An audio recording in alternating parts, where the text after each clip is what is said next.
How's it going, everybody? Welcome to the channel. This is Big Daddy Dave, and we are getting ready for our live stream here. We're just working out a couple of things here in the background, and then we're going to get rocking.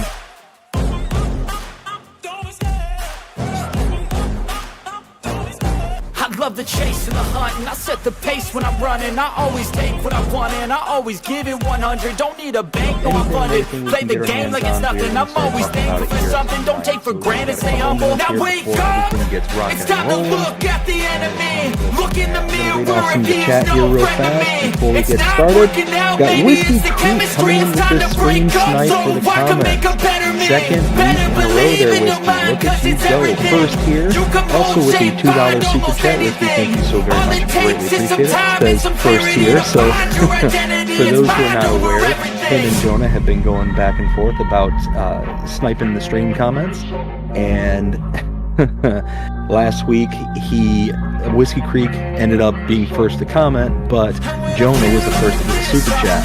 So Whiskey Creek is, covering all of his bases. So again, Whiskey, greatly appreciate it. Luke says second here. Nice, Luke, how you doing? And also Whiskey Creek, how you doing? Hope you both having a fantastic day. Jonah says BDD with the snipe. I'm not going to count that one, Jonah. I'm not going to count that. Me pinning a comment, I don't think counts. Jody, how's it going? Hope you're having a fantastic day so far. Says hi. We got Ken says wondering what topics there will be tonight. Ken also says time to rock and roll. Cry Me a River, how you doing? Hope you're having a fantastic day so far. Says hello everyone. Hope everyone is doing well tonight and had a wonderful Christmas. It was fantastic. Fantastic. Jody says good. And Brady says hello everyone. Brady, how you doing? Hope you're having a fantastic day. Like I said, we're going to wait here just one more minute, I think, before we get the stream rocking and rolling. Just going to wait for Will T Gaming to bring us in. In the meantime, I'm going to go ahead and start rocking and rolling in the background with some Farm Sim. When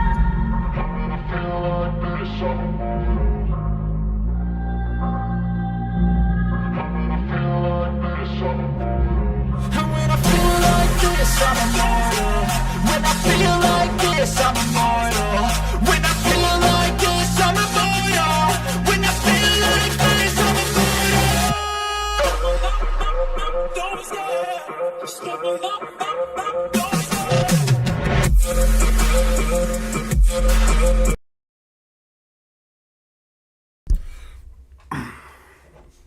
Yo, what's going on, guys? It's WTG here. How's everyone doing today? I am here with BDD. How's it going, everybody? I need to find this real quick. My mouse is everywhere. Uh-oh. All right. So I'd like to welcome everyone to the Agribusiness Tonight with WTG, myself, and BDD.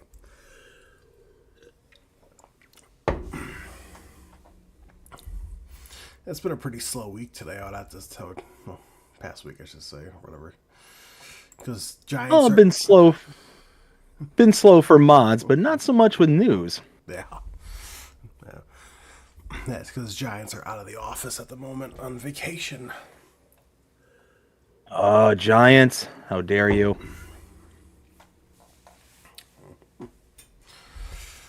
All right. So I'm gonna get this popped up right over here.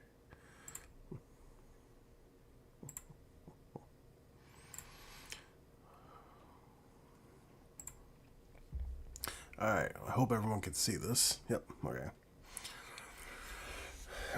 Yes. All right. So we're gonna start out with mods that came out a day before Christmas. Christmas Eve mods. Gotta love it. Which, to be fair, I mean, we got a pretty decent amount. We got some by Giant Software. We got some by modders. Not too bad. I've got some comments for the ones by Giants. I already know your comment from one of them. Jonah, he says first. Jonah, I was literally just briefing WTG about this. I was just briefing him about what's been going on with the chats there. Jonah. Yeah, he's over there in his little land, being like, I'm gonna be first over on his stream. We're gonna be first somewhere. Darn it. Yeah. So, and I know that BD pointed out before. Oh, you know what? I wonder if I can actually look it up here for a second. Oh, where are you, BD? Here, let's see here. Let's see here.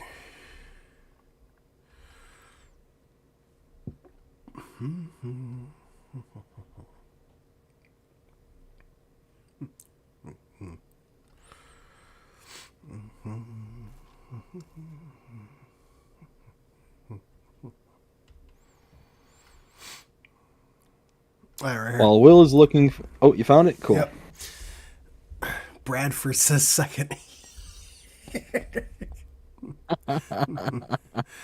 Jonah says, when does Giants get back in the office? Now. No, I believe that they get back. Let's see here.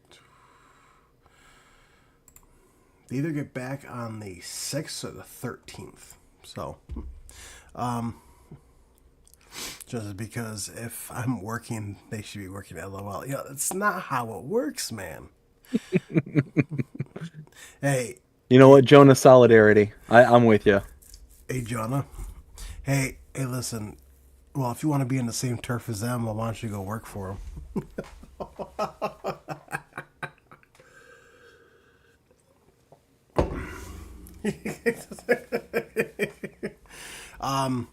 So BD stated, he said this to me. He said, leave it to Giants to make the same model twice. One with tracks and one without.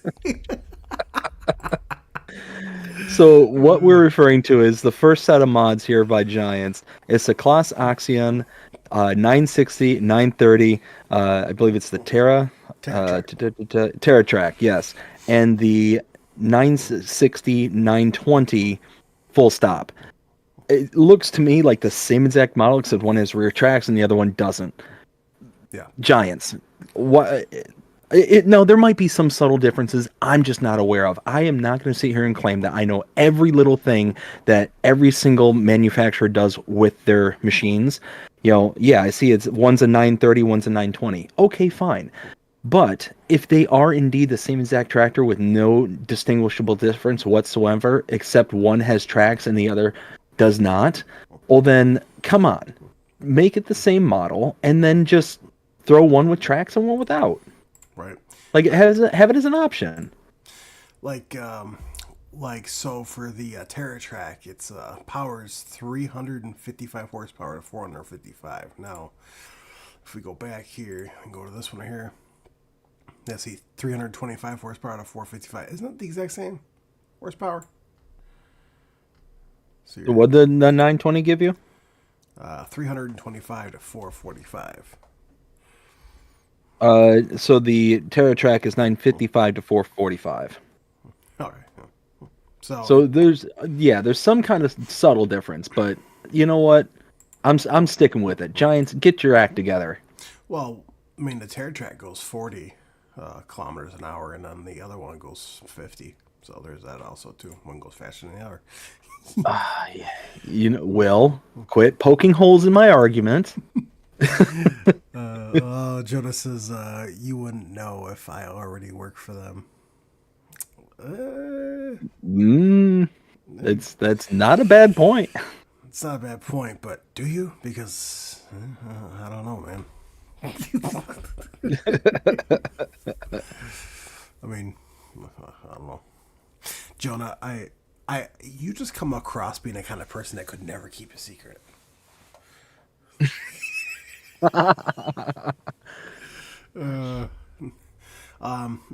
So the next one we're going to talk about here is the Duatsfire Series 6 TTV by Giant Software. Oof, that's a beaut. I haven't used it yet, but I mean the tractors definitely look way better in 25 than they did in 22. Oh, for sure. The reason why I like Deutz-Fahr has nothing to do with the manufacturer, nothing with the brand whatsoever. It's actually because of Mr. Sealy P, and I believe it was at some it wasn't like FarmCon, but it was one of those kind of show-esque kind of thing. And he made a short on his channel. It's one of the very few times he's made a short, and he's got a row of Deutz-Fahrs, right, just lined up in a row. And one of the titles that come on is him standing close to the camera and says, or I'm sorry, far away from the camera, it says Deutz-Fahr, spelled properly. And then him getting closer to the camera and says Deutz-Near. It was just a really cheesy, like, dad joke kind of thing, and I was just dying. It's like, okay, Deutz-Fahr now has a special place in my heart. And I realized something, that Mr. CP never put out a mod review for these mods. Oh, really? Yeah, he never did. Huh. I know he got really inundated. Well, at least according to his cards, like his little titles, like, oh, I'm not going to do the way I do normally, kind of thing. I don't know. I mean, for the tractors, not bad. They got released. I mean, I personally use the class Axion 960 920, which is not a bad one. Oh, I mean, don't get me wrong. The mods that Giants puts out, they're very nice. They're beautiful models and everything like that. My only issue is that typically with Giants models, you have a insanely high megabyte count for what it is that you're getting. And oftentimes what will happen is other modders will come out, put out a similar or the same model with more features with less size for the download. Right. That's something I always find to be almost universally true. I'm not going to say it is universally true, but it's pretty darn close. And it's just one of those, like, it's incredibly frustrating as a console gamer, exclusively console gamer, when I see Giants put out something. It's like, man, I really want that, but do I want to dedicate the space to that? And inevitably, eventually, another modder will. Whoops, I am just pushing buttons left and right like a lab rat on amphetamines. Jeez. But it's just one of those, like, if I just wait a few weeks, I'm going to get another modder who's going to put out the same exact model. It's going to have more features to it, and is going to, do the same exact thing that the Giants model did. Right. I get that. Yeah, I mean, I got it installed, but I can guarantee you, as soon as when another modder comes out with a better version of it, then I'll end up swapping it out. Yeah, exactly. Here, let me catch up with my chat real quick. We got Jody says, can't wait for the Mod Hub to get back up and running. 100% Jody, cannot wait for that. Got Bradford, how's it going? Hope you're having a fantastic day with the waving and a couple of emojis. Also got Jody saying it's going to be on January 2nd, according to Jody. So I am totally on board with that. Giants, get back into the office. Let's go.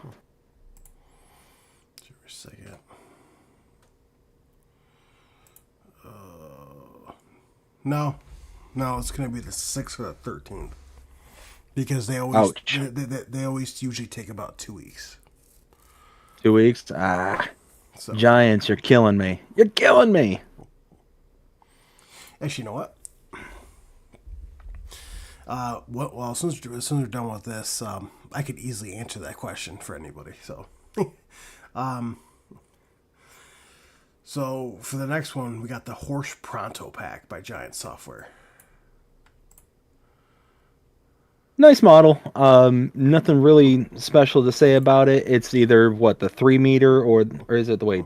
It's a 3 meter. 3 meter? Yeah, 3 meter and a 6 meter. So, I mean, they're cedars. It is what it is. 3 meter cedar for $55,000. It's a bit on the expensive side considering, the other cedars that we have in game so far. Like, unless you're like a horse aficionado, like that's your brand kind of thing. Where are the cedars? Why am I spacing on this? No. Hold. Hold. So your Jonas says, "Hey BDD from Will T's chat, lol." All right. Oh, there we go. Holy smokes. All right. So yeah, we've got a 3 meter horse with a agitator with a help me out here, Will. What is the thing that agitates the soil in front of the cedar? Oh, Mm-hmm. Not a subsoiler, not the. Oh my goodness, my Power brain.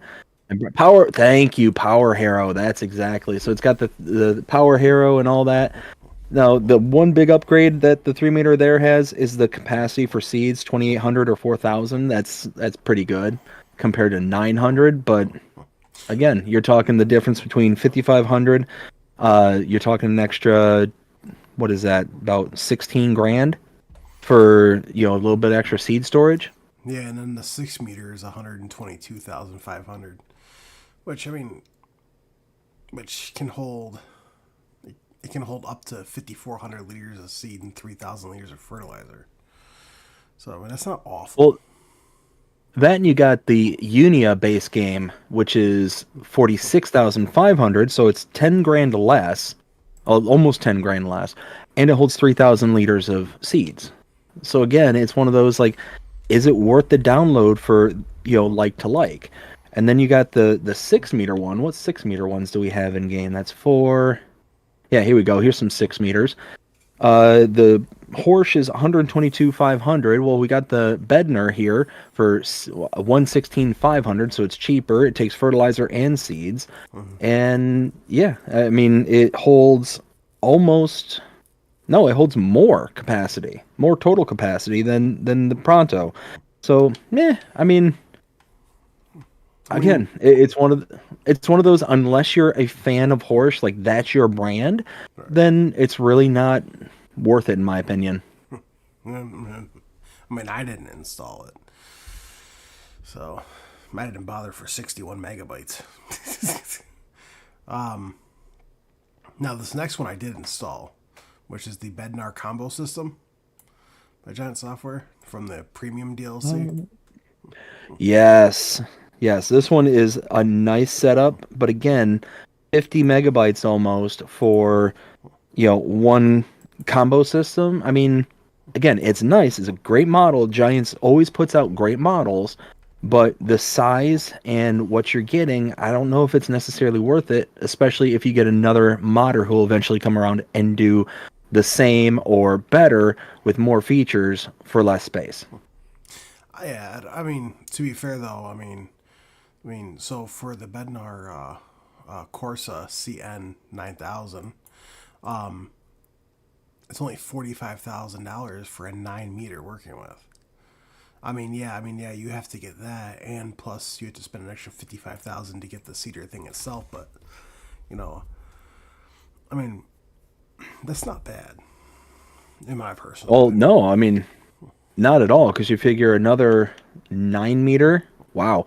Another 9 meter that we have in base game is the Novag T Force Plus 950, and that's $312,000.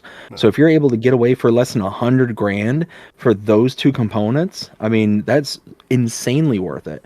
The storage capacity on the Novag is 7,700 liters, and the storage capacity on the Bednar is what, 5,000. So yeah, you're compromising on about 2,700 liters, but you're spending a third of the price of the Novag. Yeah, and well, besides that too, it also comes with a subsoiler. That's 3 meters, 38,500. But the nice thing, 3 meters. yeah, 3 meters, giants. I mean, like, for anyone wondering, I'm showing a picture right now of what it looks like. The It's nice because you can actually have that attached to this piece, to the Bednar CS5000, and you could put solid fertilizer in there, and actually when you subsoil, you can fertilizer in there on, which is nice. I mean, yeah, it's 3 meters, but not much else you can do about that. So Crummy River just confirmed that she just read it was on January the 6th. So Yeah. it sounds like, it sounds like that's confirmed, which that makes sense to me because that's going to be the first Monday after the new year. Yeah. So. I know my stuff.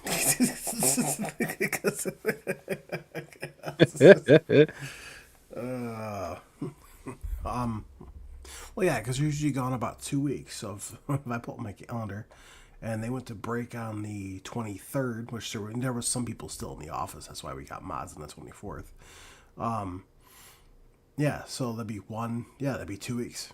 By the second week, they're back. They had 2 weeks off. So I'm hoping that on January the 6th, we just get an absolute deluge of mods. I don't mean this to sound the way that it's going to sound, but for lack of better words, I hope that when Giants comes back, that creators like Looney Farm Guy and Mr. CLP, the ones who do the mod reviews, I hope they come back, they look at their computer, they just pop in one day and they just come in and just like tink, tink, tink, tink, tink, they're tapping away on the keyboard, and then all of a sudden they just see the absolute behemoth monstrosity that is, a bajillion different mods that they have to do reviews for, and they just sit there and cry. They just hold their hands in their head, and they're just like, oh, like the whole Jean-Luc Picard, like sitting there rubbing the forehead kind of thing. Like, come on. That's what I want, is that so many mods to come out, and the only reason I'm saying that is because I don't do that kind of that kind of content. But now I know that people are probably wondering, but man, I haven't put a mod review out in a while. I don't really have the time, which is kind of unfortunate. I already told BD what's going on. Just a lot of stuff going on. But also because I'm sitting here for like 4 hours doing mods. I mean, yeah, I don't mind doing it, but the last time I did mods, I was constantly interrupted, and that's why I don't do mods anymore, because it's like, because every time I go to sit down to do them, it's always like I'm sitting here for 2 hours. I need your help. Dinner's ready. This and that. So it's like. Well, and that's the thing, is to do mods, you have to have a huge chunk of time, because not only do you have to, and I can tell you from how I proceed with things from my map tours and stuff, but I would imagine mod tours or mod reviews would essentially be the same exact thing. But the way I do a mod tour or a map tour is I go through first making all my notes and taking everything into account, like what does this do, how does that work, what is this production, what is this, like any special features to things. And I'd imagine the same process would be true for mods. They'd have to download each mod individually, which could be, dozens and dozens of mods. They'd have to sit there and go through each individual mod, seeing that if, it does this, it does that, any issues that might arise. Does it work with the actual, grounds types and all that stuff? Making sure that it's functional, like doing all these checks and balances, and especially right now when we're so early in game where we don't have a lot of those convenience mods, where it kind of makes those things a little bit easier. Right. It's one of those where, like, these things, like to prep for a mod drop, can take literal hours upon hours upon hours of time and energy and detail and resource gathering, and the whole 9 yards. And especially depending on the reviewer, like a Mr. CLP, who will sit there and not only set up an entire map with all these various scenarios available to him to be able to test these mods, but then we'll go through and test them on video kind of thing.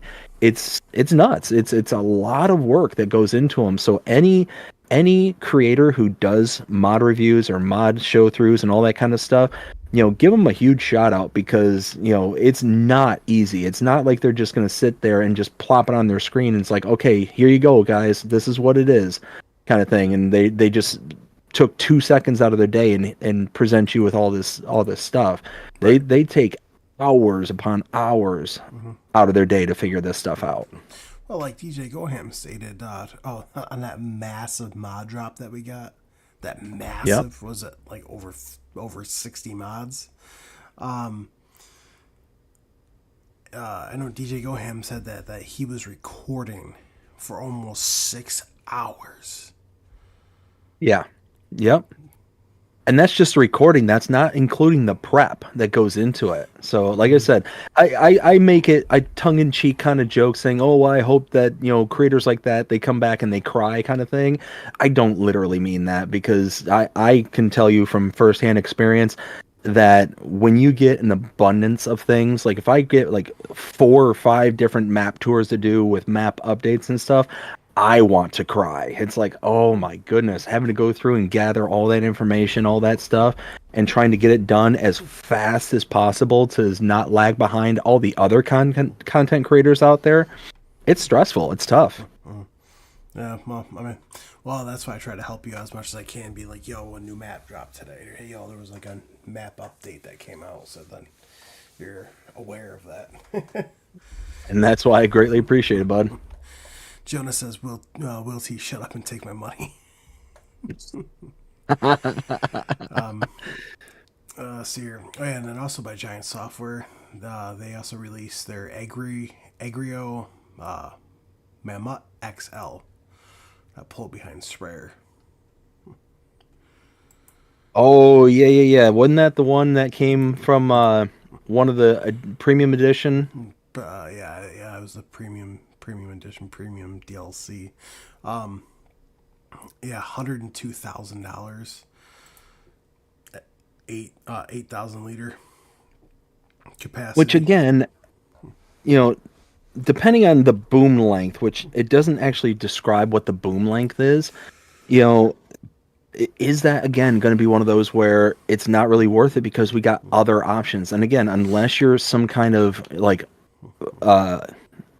Agrio fan kind of thing and you want to have like the Agrio equipment on your map, is it going to be worth installing? And I'm trying to bring it up on my end because about the closest thing we've got right now are the Hardy Amazon. Those are the two kind of base game ones. And the Hardy is up to 33 meters in length for $86,000, and you get 5,200 liters of capacity. So you're getting you're getting slightly less, about 3,000 ish, about 2,800 less capacity for about, what was that, 86? So you're talking about 20-ish grand worth of savings. The Amazon has 5,200 liter capacity, but that's a 40 meter working with, and that's $100,000. So it's about $1,500 cheaper for that one.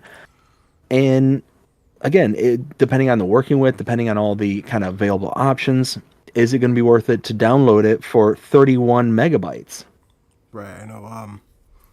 I'm gonna take a look at it when I get into the game, but I'm pretty sure that this goes up till I think it's like 38 or 42 meters, something like that. Working with, so.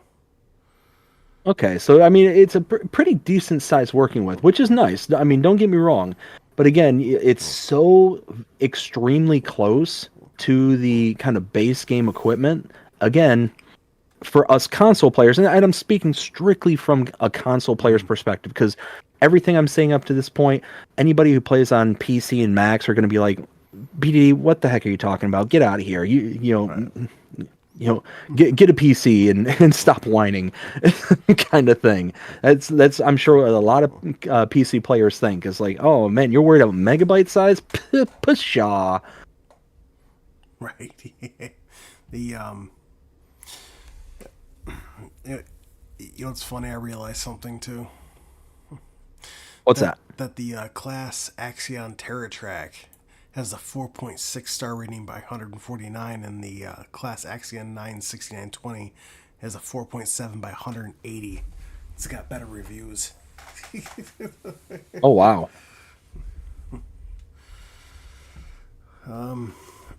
Let's see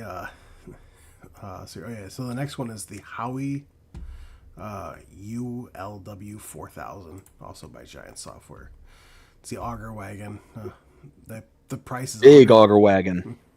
$102,000, holds 43,000 liters. It's a triple axle. Yeah, so it's a big behemoth of a unit, 43,000 liter capacity. But the only problem that I find with like auger wagons in general, and this is just me, like I don't necessarily play with a huge amount of realism, or as much as I probably should. But I mean, the next closest comparable thing that we have at 43,000 liters is the J&M. Yeah, the J&M. You requires 300 horsepower to lug around, but it's 95,000. It's less capacity by short of 2,000 liters for $95,000. So it seems about in line. But again, bringing in the download size at almost 17 megabytes, Yeah. it's not huge, but for what you're getting, I mean, is it better just to stick with some of the base game stuff that you don't have to use up space? And especially being so, the only reason why I'm like bringing space and really kind of harping in on this kind of stuff is we're only what, a month and a half into Farming Simulator 25. And again, for us console players, space is an issue. You know, you got to take this stuff into consideration. And do we want to download all this stuff on the front end to then all of a sudden, you know, as time progresses, we get more and more items, and then all of a sudden we're having to be like, oh, okay, what can I sacrifice now towards the latter end because I need to free up space? Right. I mean, I personally didn't install it. The only reason why is because I use the J&M base game. Yep. If I use an auger wagon at all. Let's see here. Oh yeah, this next one. The Sledge by JMZ. Why Sledge? Why? I don't know. Like, is that maybe like a typo from like maybe like a mistranslation kind of thing? But I mean, it's a cool model, but Sledge, it's a sled. Sled. Well, I mean, S-E... like, well, S-L-E-D. Sled. well, for starters, JMZ, the modder, is actually not even from America. Okay. I believe he is based in Germany? Germany or Poland? So it might be one of two things. It might be a translation issue, or it might be a regional issue. Like they might actually call it something different, you know, overseas kind of thing. And it's fine. It's just I saw that and I'm like, sledge? Like I'm thinking of a hammer, like a giant sledgehammer, like a maul kind of thing. When I saw that, I was like, that's not a sledge. Well, I mean, I think it is pretty funny though, because you can have like one person ride on each, and you can hook up a bunch of them together. It would be hilarious to get like a multiplayer game going, get a huge train of those things, and just start chucking people around on them. Agertono, which we're going to get to later, is I believe he's setting off his four-wheeler already. His four-wheeler attached to a bunch of those. That'd be funny in the snow. Let's see here. Big surprise, they only got a 4.4 out of 4.4 star rating, only by 25. Okay, let's talk about the next one. German Traffic Safety Pack by NRX Eric E. I don't know how to pronounce that. Again, cool for like the realism kind of factor, but for somebody like myself, it is what it is. It's nice to be there. It's nice for those who want it, but not something I'm going to be like, oh, let me go and install that. Right. Well, it's nice because the one like well, I don't know if you're watching my stream or not, but like the one I'm circling my cursor around, because it has a solar panel attached to it. When you load that up in the shop, it's not even on. But when you put it outside, it lights up from the sun, and then at nighttime it glows, which I think is kind of neat.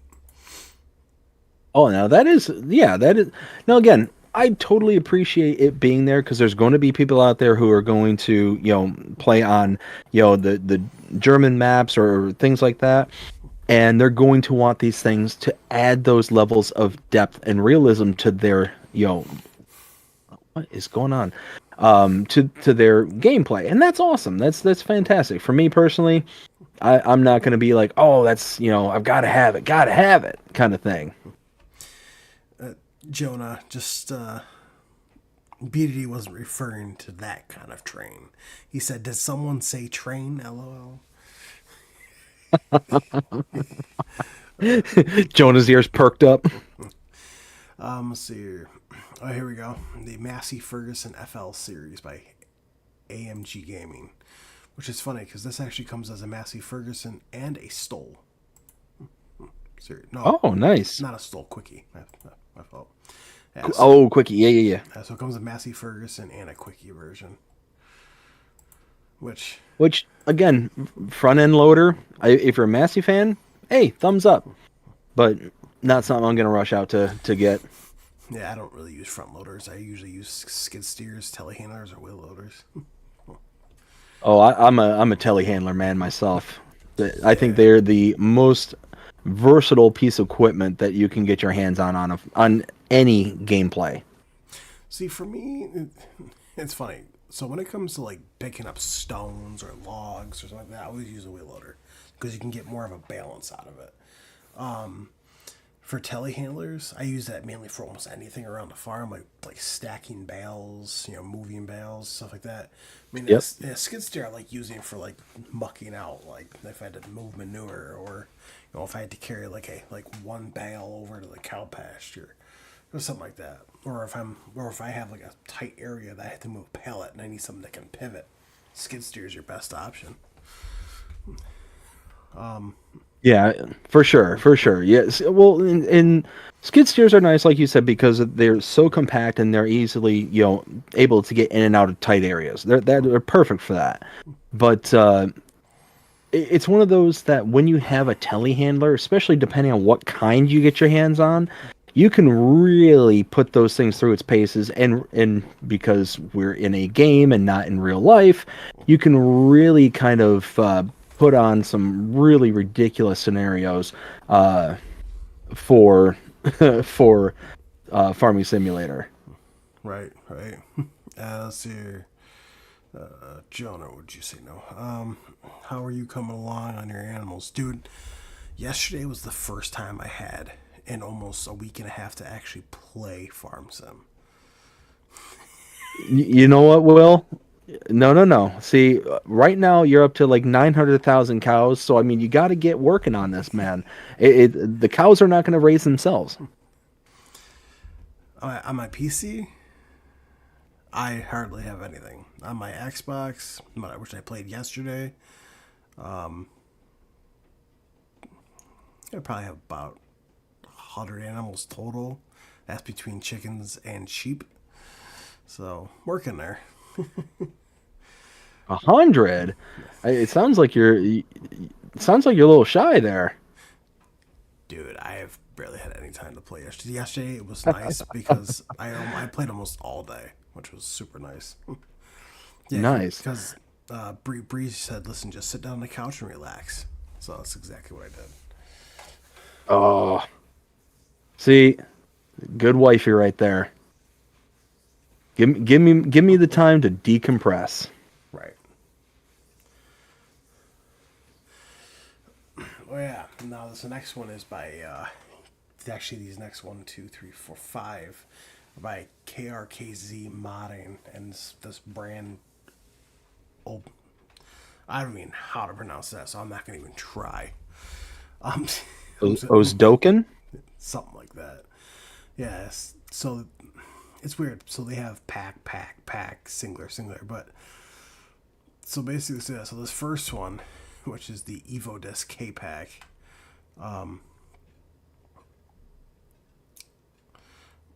which I think is funny because these are disc arrows. Yeah, so you got a 6 meter and a 6 meter. The only difference between these is one is on wheels, and one is a 3-point. That's the only difference between them. Like, you couldn't have made that an option. There's 2 in a pack. You know what? I was railing against Giants earlier. KRKZ modding. What is up with you? I mean, it's awesome to have a new brand into the game. Oh yeah, 100%. And they look phenomenal. I was looking to buy one earlier yesterday. I haven't yet, but well, yeah, and it looks like KRKZ is actually like in collaboration with the brand itself, because it's KRKZ modding and Ozdoken AS. Yeah. So I mean that's pretty nice. I mean when you get a modder actually like collaborating with the manufacturer themselves, that's going to be something special. Yeah, I mean, it's literally just like the Evo Disc pack, which they're both 4.5 meters, not 3 meters. The only difference is one's trailed and one's not. Like, Yeah. why is there 2 in a pack? Just make it an option. You can have it trailed or not trailed. Like, come on, people. What were you thinking? And these are also Here, let me catch up with the chat here real quick here. So we got I think I left off with Mateo saying hello. Mateo, how are you doing? Hope you're having a fantastic day so far. Bradford says hello to Matt. We got Ken says, tell Will T I've got 1.5 million liters of red beets. LOL, he could feed his animals with that. Yeah, so Ken was telling me the other day, he'd reached out and messaged me that he's got several fields there on Elm Creek, and pretty much every single one of his fields is tied down to red beets. And he ended up getting over 1.5 million liters out of all these different fields. And I'm sitting there like, holy smokes, that had to take you like all day. Like a solid day of just nothing but red beet harvesting. It'd be ridiculous. Because you figure all the equipment that we have available to us right now, it's not easy to do red beets. No, not even in the slightest. Not even in the slightest.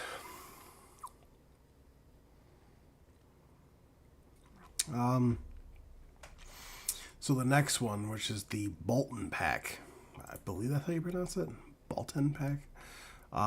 These are subsoilers. So you got a 2.5, you got a 3.1, not a 3, a 3.1. Oh, we're getting fancy now. And a 4.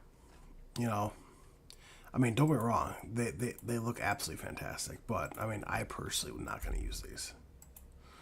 I mean, which again, unless you're like a brand fan, then like models like these, unless they come out as being cheaper or like some kind of feature that's, you know, specific to them, as a console player, and I think I would speak for a good chunk of console players with this one, not all, but a good chunk, it's not worth the additional installation size because of the size.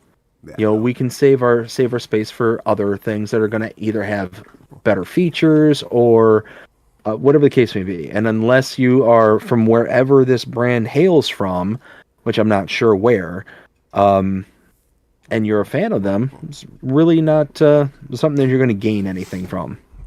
Right, exactly. Well, I mean, it's just like the next one, which is the Rotocol 620, which is a weeder. Six.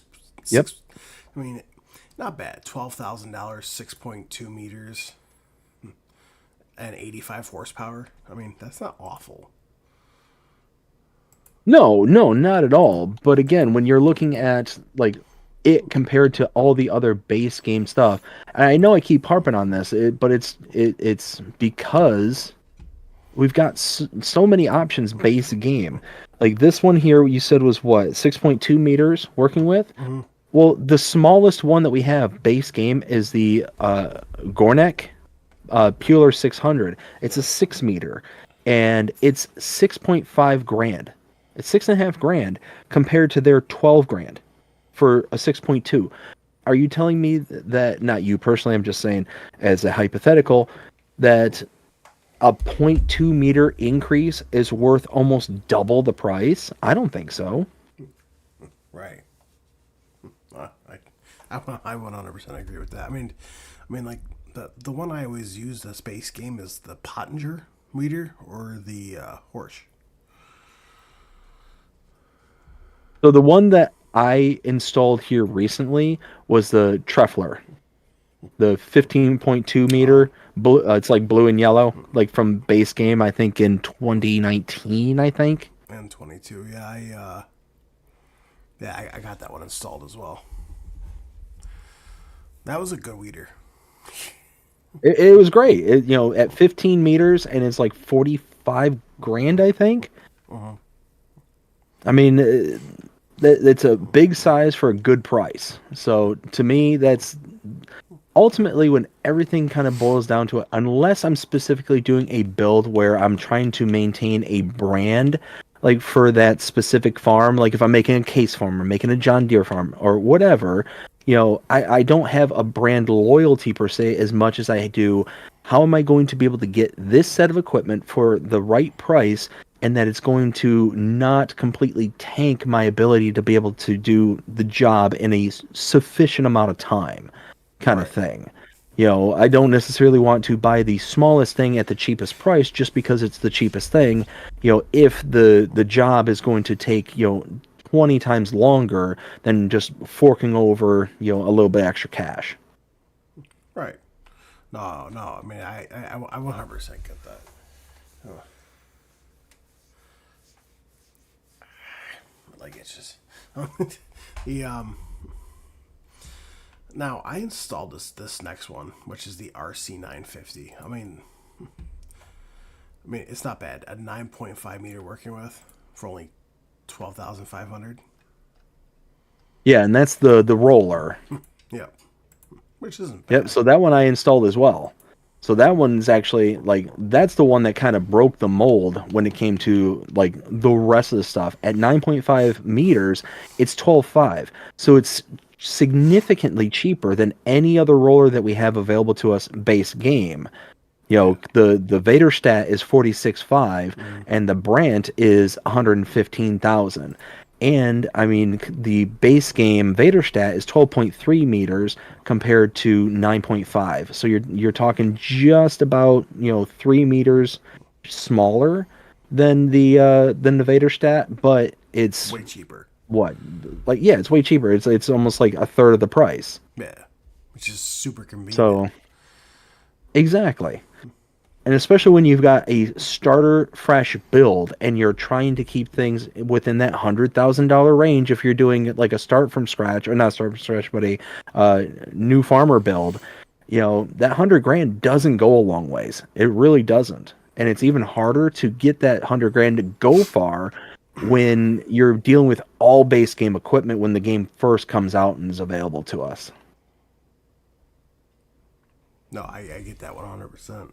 I mean that's no reason why I installed it, because the price to working with, and I was like, not bad. Okay, Mr. Case fan, let's talk about this other one, the Case IH Axle Let's Flow go. X150 series by Waffle. Waffle. Hey, I want to say I love that. I love the name. I absolutely love it. But what do you think about this one? It's a beaut. It's an absolute beaut. I mean, one, it's a Case, so I've got a little special place in my heart for it. But I mean, $235,000. That's pretty expensive for any piece of machinery. Mm-hmm. Until you take into account that puts you into the Claas Avion territory. At $235,000, but the Claas Avion is 258 horsepower compared to the range of 312 to 499. So you're already with the case, the X 150 series, you're talking more power. The capacity for the Claas is 8,000. This capacity is 10.5. So again, you're getting better power. You're getting better capacity, and I mean it's a win-win. And the working width for this one is 6.2 meters, to where the one on the on the case looks like it could take slightly bigger, especially if you were to ramp up the power band up to its highest capacity at 449, which if you do that puts you roughly here, yeah, in the Axle Flow 7150 territory, which can handle up to an 8.5 meter. The Terraflex. Well, So I mean, all in all, that's ridiculously good price. well, I mean, plus like this, I'm showing like the one picture right here with the monitor, but the things will actually move on here too. Like the numbers will move and stuff like that, which is absolutely fantastic. Oh yeah, and this is exactly what I'm talking about when it comes to mods, when they considering the details that are put into them as opposed to like other ones that will, like Giants will do. Is Giants will make beautiful models, but the mod community, the actual modders out there, they'll make models that'll actually like go through and they will like put in all these additional details that Giants just won't get themselves weighed down in. Right, right. Yeah, my personal opinion, love it. I installed it. It's like it's a good harvester. It's like a good medium-sized harvester. Yeah, exactly. Now this next one's a bit concerning because it only has 3.6 stars out of by 168, but that's the Seahawk pack by BC Bueller and Forward Agriculture. So here's my 2 cents on this one as to why it would be considered so low. Now, BC Bueller is an amazing modder, and definitely one of the better modders out there. The reason I think that it's got such a low score at the moment is that it is in its current form. I think it just released way too early for what we have available to us at the moment. So you think about what are the three maps that we have, well, technically four maps that we have available to us at the moment. We've got all the base game ones, Riverbed Springs, Zelanka, and Hutan Pantai. Those three, the Seedhawk is going to be useless. Absolutely useless on those maps because there are spaces where it's not going to get into. It requires a road that is absolutely behemoth, which means the only other map that's available right now to us that can even potentially use this is the Frontier map. That's it. Right. Well, So I just don't see a lot of people going out and be like, oh yeah, let me get the Seedhawk because, it's massive. And they're not going to be able to use it for the majority of the maps. well, as far as what I'm aware, and I even talked to BC Bueller myself about this, is that he said he did send an update for it. Apparently, it had major AI issues. Oh, well, then that probably also is playing a factor in the score as well. So, yeah, the 65-foot sea drill, 19.8 meter working with. Yeah, I mean it's an absolute beast. I love like it in theory, but it's one of those where I remember one time I tried to play with that specific model. I think it was on FS 19, maybe 22. But I remember just being so incredibly frustrated because you can't get it down the road with traffic turned on. You either have to turn traffic off or be on a map where traffic is not an issue. Because I mean, it takes up both lanes of the road. That's how wide it is, even when it's folded away. Yeah. So it's one of those, like, it's got a very, very, very specific case use. Like if you're on a map like Fox Farm or something like that from back in FS19 days, Frankenmuth. I'm sorry, 22 days. What's that? Or Frankenmuth. Or Frankenmuth, yeah, something where you can have really big, wide access to roadways that's going to be light on traffic, that you're able to pull off to the side of the road to be able to kind of let traffic around you if it gets built up. Big Flats, Texas, a map like those, it's perfect for those kind of maps. But unless you're playing those style of maps, it's just going to be useless. Or a 4X map. Yeah. Which again, I'm strictly focusing on consoles. Yeah. Which hopefully a 4X map might be in the future for consoles. Knock on wood. Right. Well, I know that that Giants did say that 4X can come to consoles, the new generation ones. So I guess we'll see. Ooh, boy. Now, so for this next one, Evers Torque by Vertex Design. Vertex Design, another big modern name, which Evers is actually a new brand. I mean, they already came out with another mod from them. Right? I mean, this is a slurry tanker, 6 meter working with. I mean, it's not a slurry tanker, it's a slurry injector. It's also a cultivator. Which, I mean, I typically don't really use stuff like this. The only time I ever really used stuff like this was from custom modding with their Velmetal pack. Okay. I mean, $28,500. Requires 80 horsepower, 6 meter working with, at 16 kilometers an hour. Which, I mean, again, taking into account like the comparables, we've got the Samsung SD700 or the Zunhammer Vibro, which are going to be like the closest things. So a 6 meter, which is just like the Zunhammer. I'm pretty sure this one has, or is this one just the tines? I don't recall. Oh, it does. Okay, so it is a cultivator. So 25 grand for this one at 6.2 meters, as opposed to 28.5 for the Evers. So again, the base game one that we have, in my opinion, is going to be better. It's bigger, it's cheaper, Yeah. and 80 horsepower. So same horsepower requirement. So again, unless you're an Evers fan, it's not really worth the install. Yeah, I didn't install that. I didn't really find a purpose. Now, this next one I thought was interesting. I mean, I personally am not going to use it, but it's the Seppi Maxi Soil 350 by Black Eyes Modding, which is another big modern name. So this one I actually installed. This one's actually, in theory, I thought was really, really cool. But the problem is this. I'm trying to find it on mine because I know there it is. It's this thing here. The mulcher. So if you have it installed with the roller and all this stuff, and you run it through the ground, it will repaint the ground as you use it. And what I mean by that is, instead of having a ground texture, let's say like you're running in the middle of a field or something like that, it'll change the field into stone pattern, but it's not actual stones that are like harvestable kind of thing. It's a paint texture.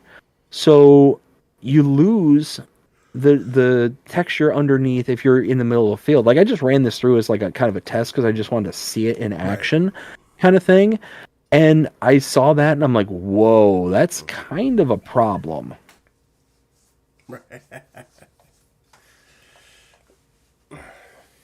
Yeah, I mean, I personally didn't install it, but that's just me personally, though. I mean, I'm gonna have like no use for it, so that's why I didn't install it. Well, so I installed it because I was like, oh, this might be, useful for my Let's Play series that I'm doing, because I just, spoiler alert, if you haven't been keeping up and you're going to, plug your ears for 2 seconds. But I recently purchased the sawmill, right? And in the in the sawmill itself, like I thought that that might serve a decent purpose for the farm. And it was just one of those like, yeah, I can't use this. Like it's not, I can't use it for what I was hoping to be able to use it. So I was really disappointed in that.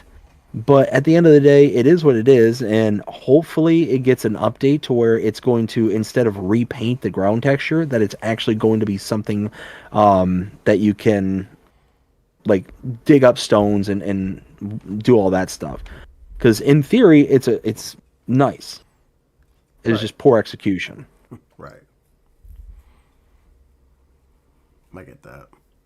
But yeah, I used the bait game. Was it the Permith? Yep. I think that's what it's called. Some stump grinder for that. Now this next one I did install, and when I saw this, I'm like, I know who's gonna be happy about this one. It's the Sopima fertilizer trailer by USM or Universe Simu Modding, which is a big name in the modding universe, basically for farm sim. This thing is Oh, for sure. this thing is very nice because like I'm showing a picture right here. Like you can attach like a spreader in the back here, and when you're going through the field, instead of having to stop when you empty, drive the edge of the field or drive back to your farm, load it up, and then go, you just have this trailer that you can fill up with the solid fertilizer or the lime, and then once it's empty, you just stop, pour it in, or you pour it in on the go, and you just continue to go. Yeah, exactly. So I've got it up on my screen as well, and it's this trailer here. It holds 8,500 liters of product, whatever the product is, but it's meant for a solid fertilizer spreader, and you're supposed to put it in tandem with one of these, the like the Amazon ZATS 3200. One of these where it's a 3-point link attachment all by itself, and instead of being able to have to, like Will was saying, just run around, fill up the machine itself, you have 8,500 liters in reserve in the trailer here, and once you run out, you take it from the trailer and you dump it directly into the fertilizer spreader itself.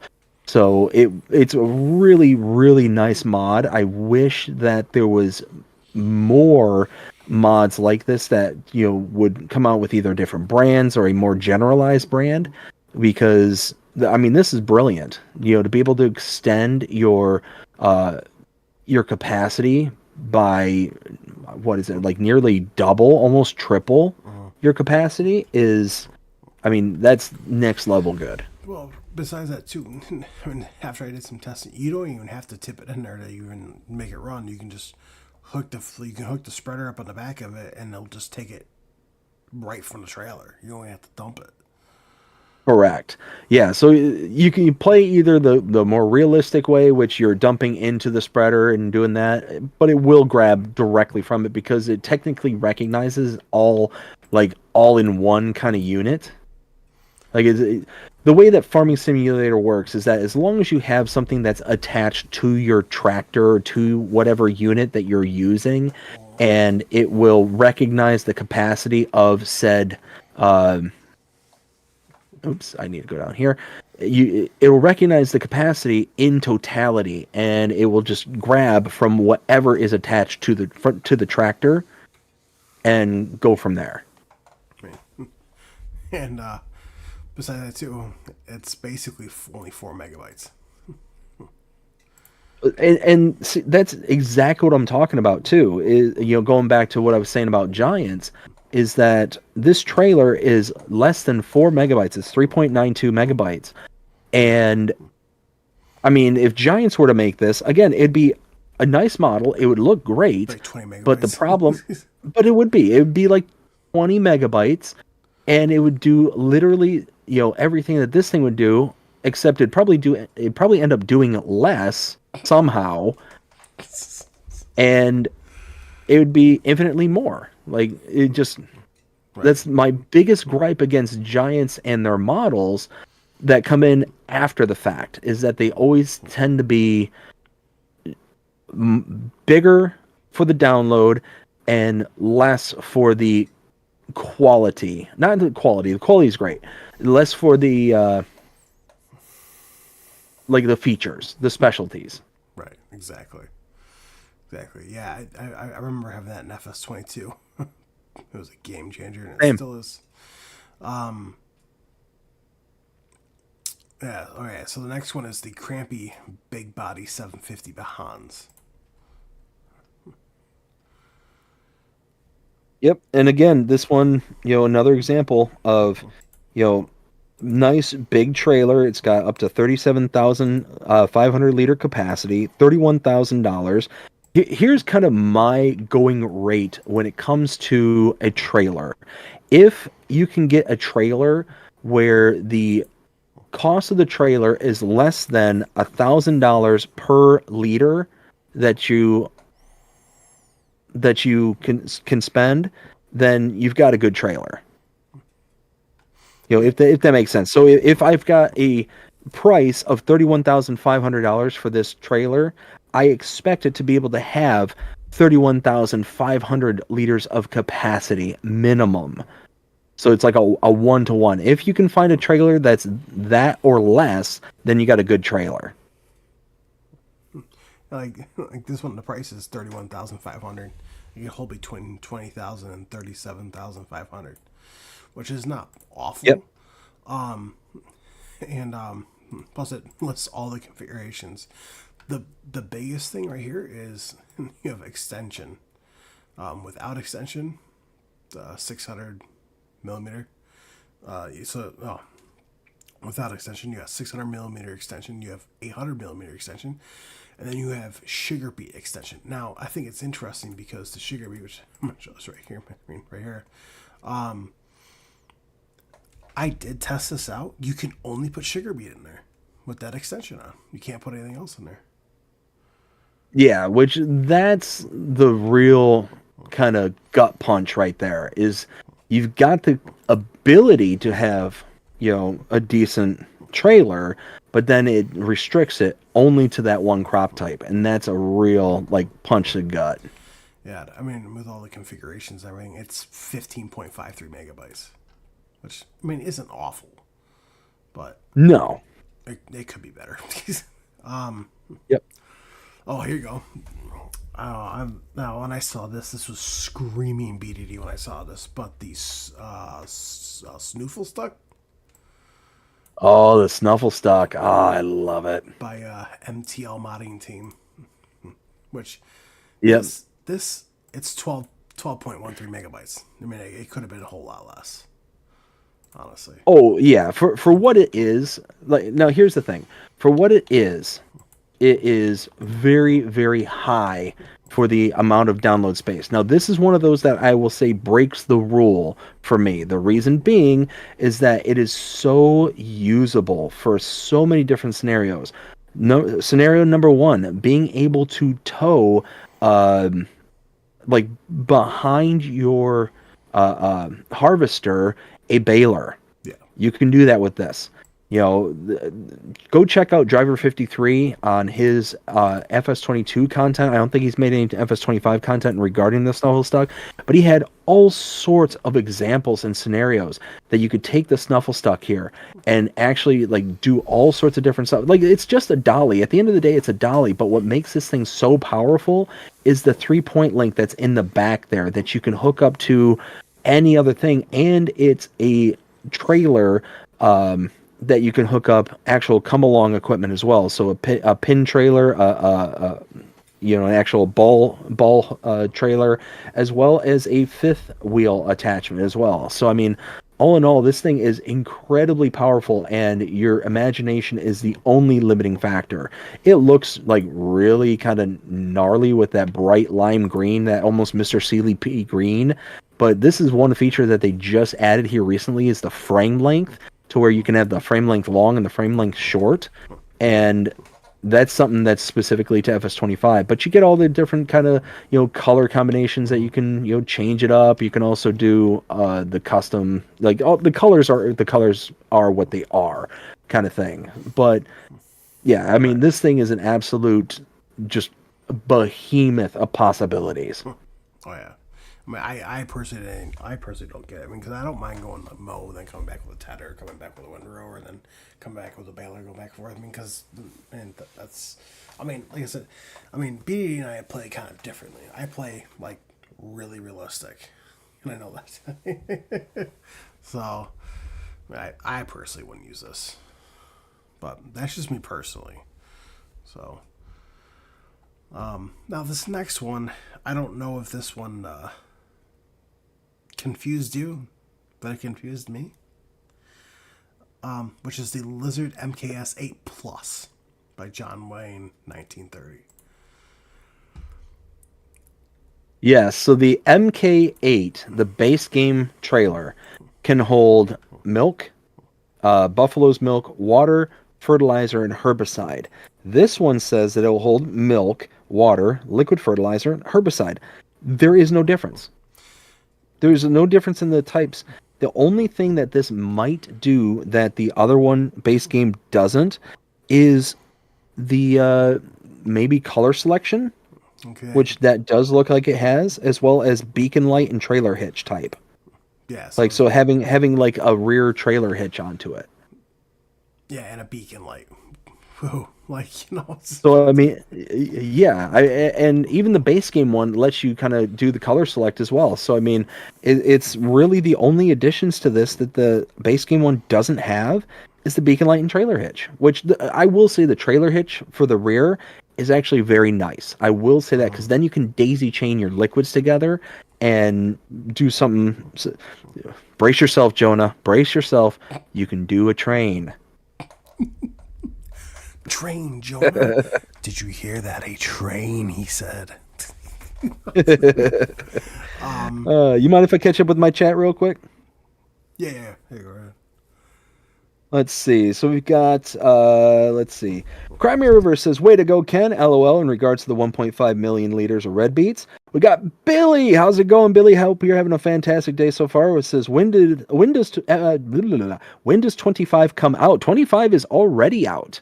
Ready, ripping to go. So, you know, come on and join the fun. We got Ken says, on my Let's Play, the price of the red beets was $612. That's not bad. In January, FS25 is already here. Billy says, thank you to Ken. We got Ken also saying, if you could unload all my red beets all at once, could potentially make $945 million, LOL. But we know that the game won't do that. We got Crimea River says 945 million with the smiley money sign. Ken with the that's based on the in-game price of $612 for January. I'm pretty sure that any of the selling points would max out before you would get anywhere close to that. Yeah.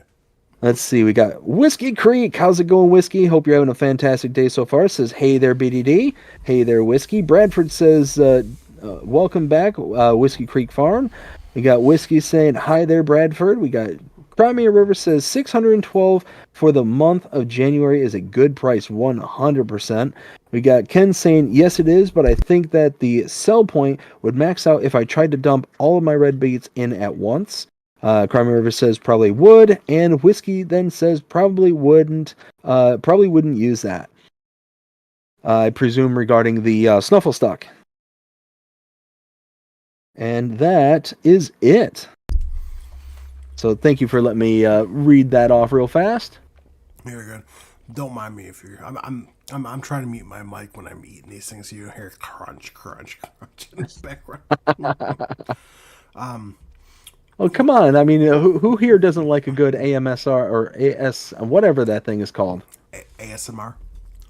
There you go.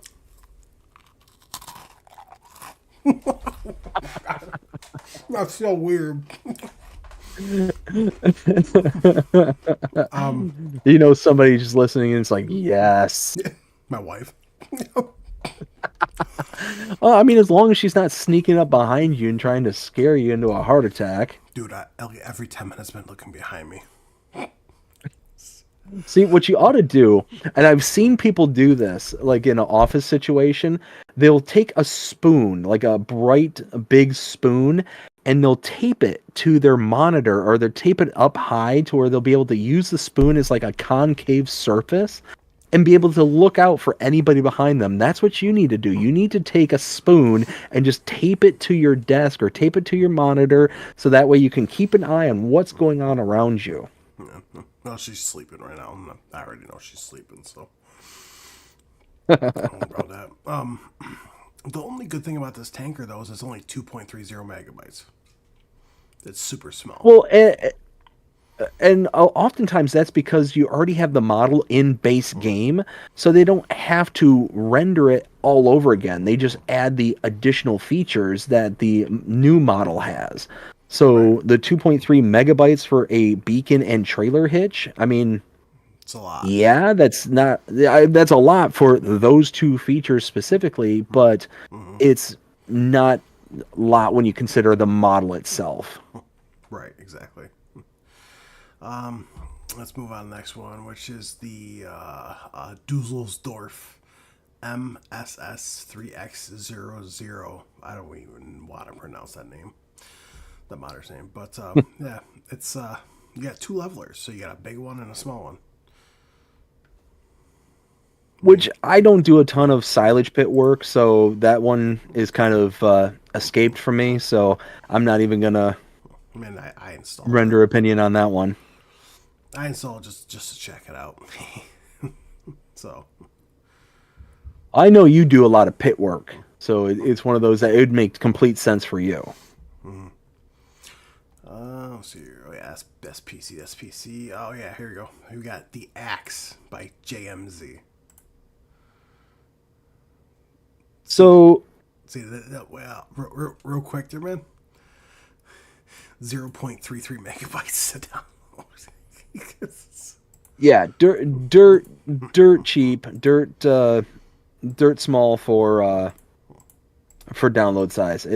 Now, here's my only issue with a lot of these kind of modified chainsaws and stuff like that is, and don't get me wrong, I have not tested this out, so I'm just kind of speaking in generalities. But what I often find with these kind of chainsaw modifiers and stuff like that is you don't get an actual like modification of the animation for the chainsaw itself. But what you get is a sound like difference. Like they'll just add a different sound to it, and you'll see like the wood chips kind of spitting out like it was being spit out by the chainsaw itself and all that stuff. Again, they may have done it for this model. I don't know. I haven't tested it. But that's what I tend to find, and it prevents me personally from being like, okay, yeah, it's only, 0.3 megabytes, sure. But because it's basically off the saw platform, it just prevents the kind of investment of that 0.3 megabytes. See, for something like this, for like the Axe, don't get me wrong, it's only $50 to buy, so it's cheap as chips. It's super nice. But Super cheap. But the one thing though that I wish that they did, I mean, yes, when you're using it, like you can hear it like whacking against the tree. I just wish it would actually show the character actually whacking it against the tree instead of just like pushing it through like a chainsaw. Yep. So Well, and that's what I'm saying too, based on what I was saying before, is it's just using the saw animation for the most part. It just might change the audio cue. yeah, And the only other bad thing about this particular model is that you have a tree diameter limiter of 1.1 meters. So that's kind of a thing. Like you got to pay attention to what it is that you're cutting down. And oftentimes that will mean that you'll need multiple bits of equipment. So it's not like this is going to save necessarily you from having to buy a chainsaw. It's just going to be in addition to. But again, for the price, for the download size, it's not going to be like a game breaker kind of thing. Like you're not going to like regret having it if that's what you want to see. right. Well, I mean that's it for tools and equipment. Could have done better with the tools and equipment, honestly. For mods wise, I mean, some of them were good, a lot of them were bad. But Yeah. Now we're moving on to placeables. Not a very first placeable. I loved an FS22, and it holds 500 cattle. This holds 250 cattle until you expand it out, which is the Cow Barn XL from FSG Tasman. I have not used this, but it looks like a beaut. Yeah, I use this a lot in 22, and I'm very happy it's actually back. It's actually a lot different too, because in FS22 the milk trigger was outside, like underneath a hut. The hut's gone. I mean, the hut's gone. There we go. Words are hard. I don't know. Yeah, no, I don't think I'm gonna. No, I can't really zoom in on this, unfortunately. But the see if I get a better picture. I don't think I can. Man, no, I won't be able to. Yeah, I mean, because right here it shows like the milk tank itself on the inside, but there's a little pipe that's sticking out. That DJ Gohan missed, and I commented on his video, and he said thank you.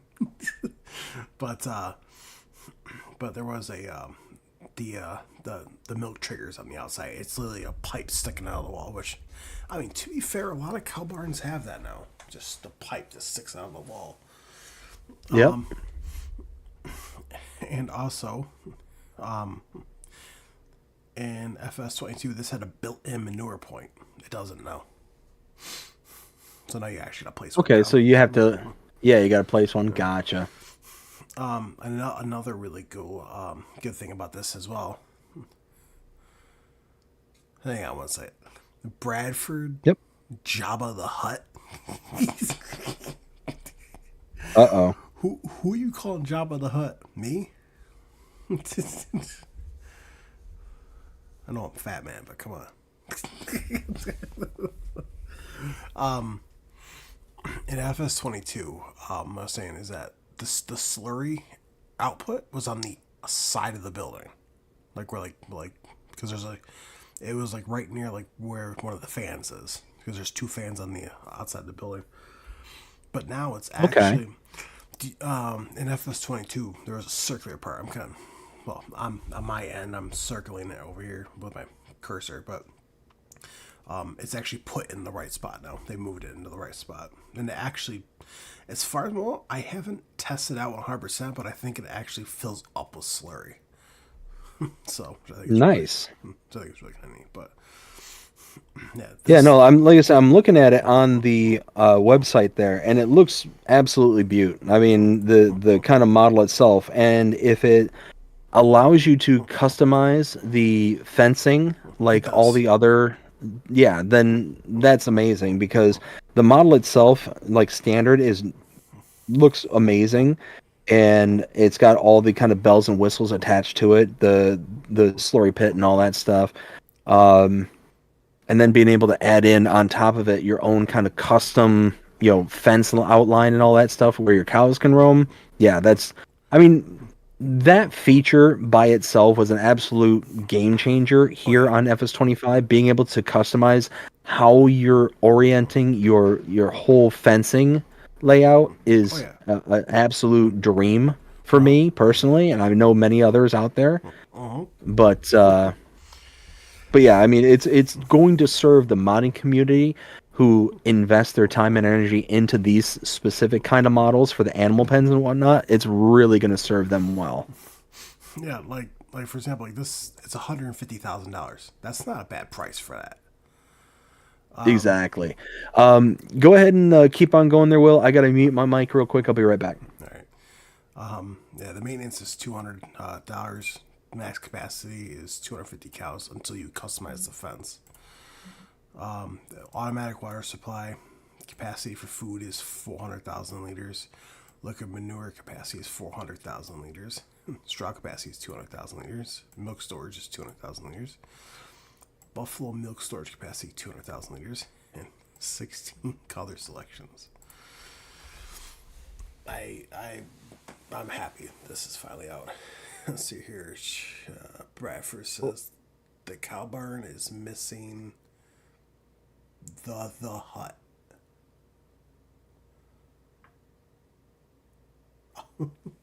Okay, I got you. All right, I'm back.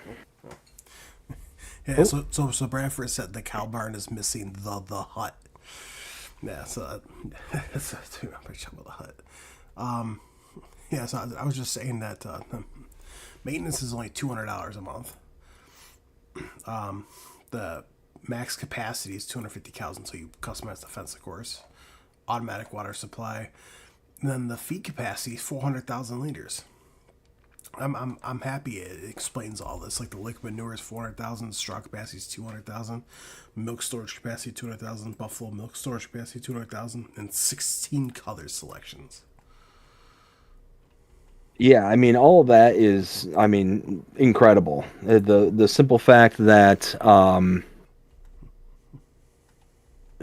there's that level of detail. Like I said, it just FS25 has taken things to a whole new level, and the modding community is it's up to them now to utilize all these new features that we get and be able to really bring it home for all of us in within the community. I'm so excited to see what kind of stuff we get to have at our disposal in the next coming months. Now, to me, I don't know about you, but to me, it's worth it. But it's 22.59 megabytes for all that. I mean, here's the thing is everything I've been saying up until this point for size and all that stuff is really like, how do I want to say this?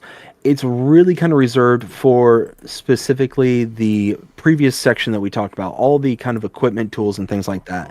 Now, when it comes to models like for animal pens, for buildings and stuff like that, I kind of go off of a different criteria for that stuff. Like size is less important to me for the buildings and those kind of models. Right. Because there's so many additional features that can come about from those buildings, those models, and it's all about aesthetics at that point. What kind of aesthetics are you trying to build and put out into your kind of game experience, kind of thing? So the yes, the megabyte size is important, but it's less important for those aesthetic cases because there's no true comparable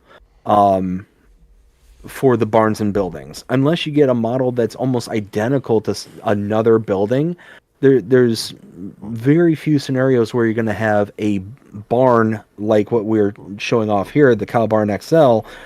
There's very few other barns that are going to look and have that aesthetic appeal like this. Right. Exactly. Okay. Now, one thing I got to read off just real quick here. Actually, a few things I'm going to read off just real quick because just got a super chat from Jonah. $4.99 super chat from Jonah says that $100 for picking up 10 logs is at the same time is in play now. Yes, Jonah, I greatly appreciate the $5 super chat.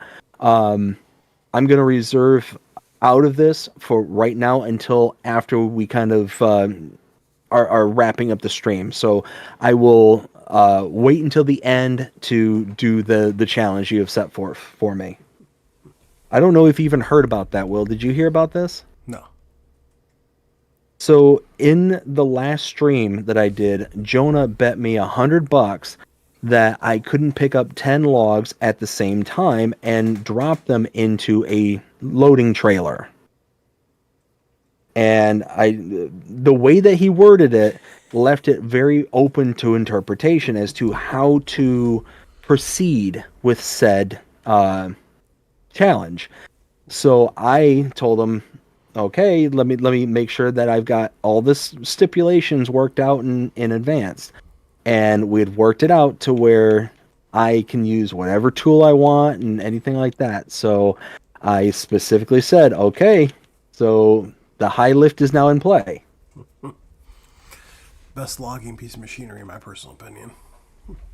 Oh, yes. Yeah, the high lift is incredible. Yeah, so the next one is the Open Front Cowshed by DMI Jornpfut. I don't know. I think that's how you pronounce that. I don't know. Holds 35 cows, $70,000. I mean, I could. Now, I know that. Who was it?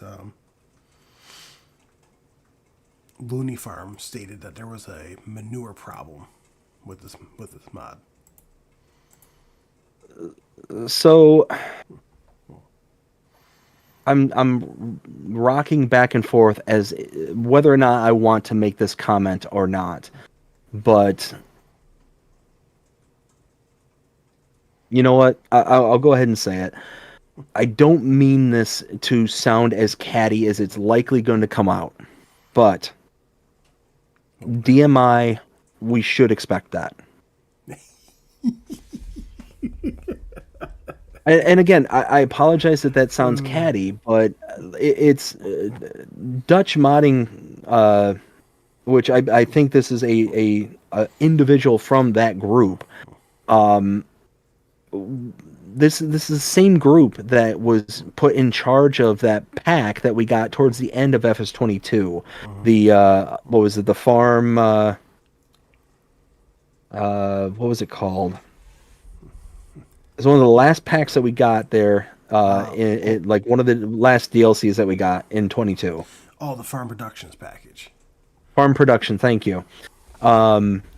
But it was the same group that did that, and that it was basically all broken. Yeah.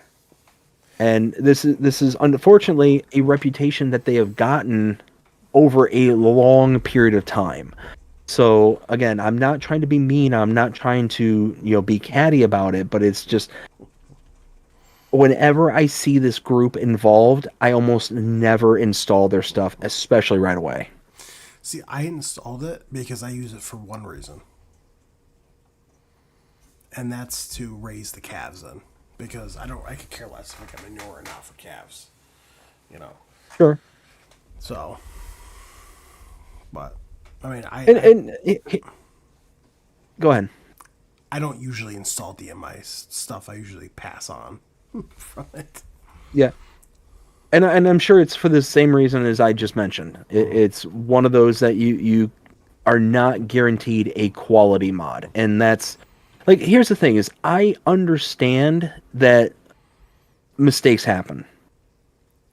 It's understandable that mistakes happen.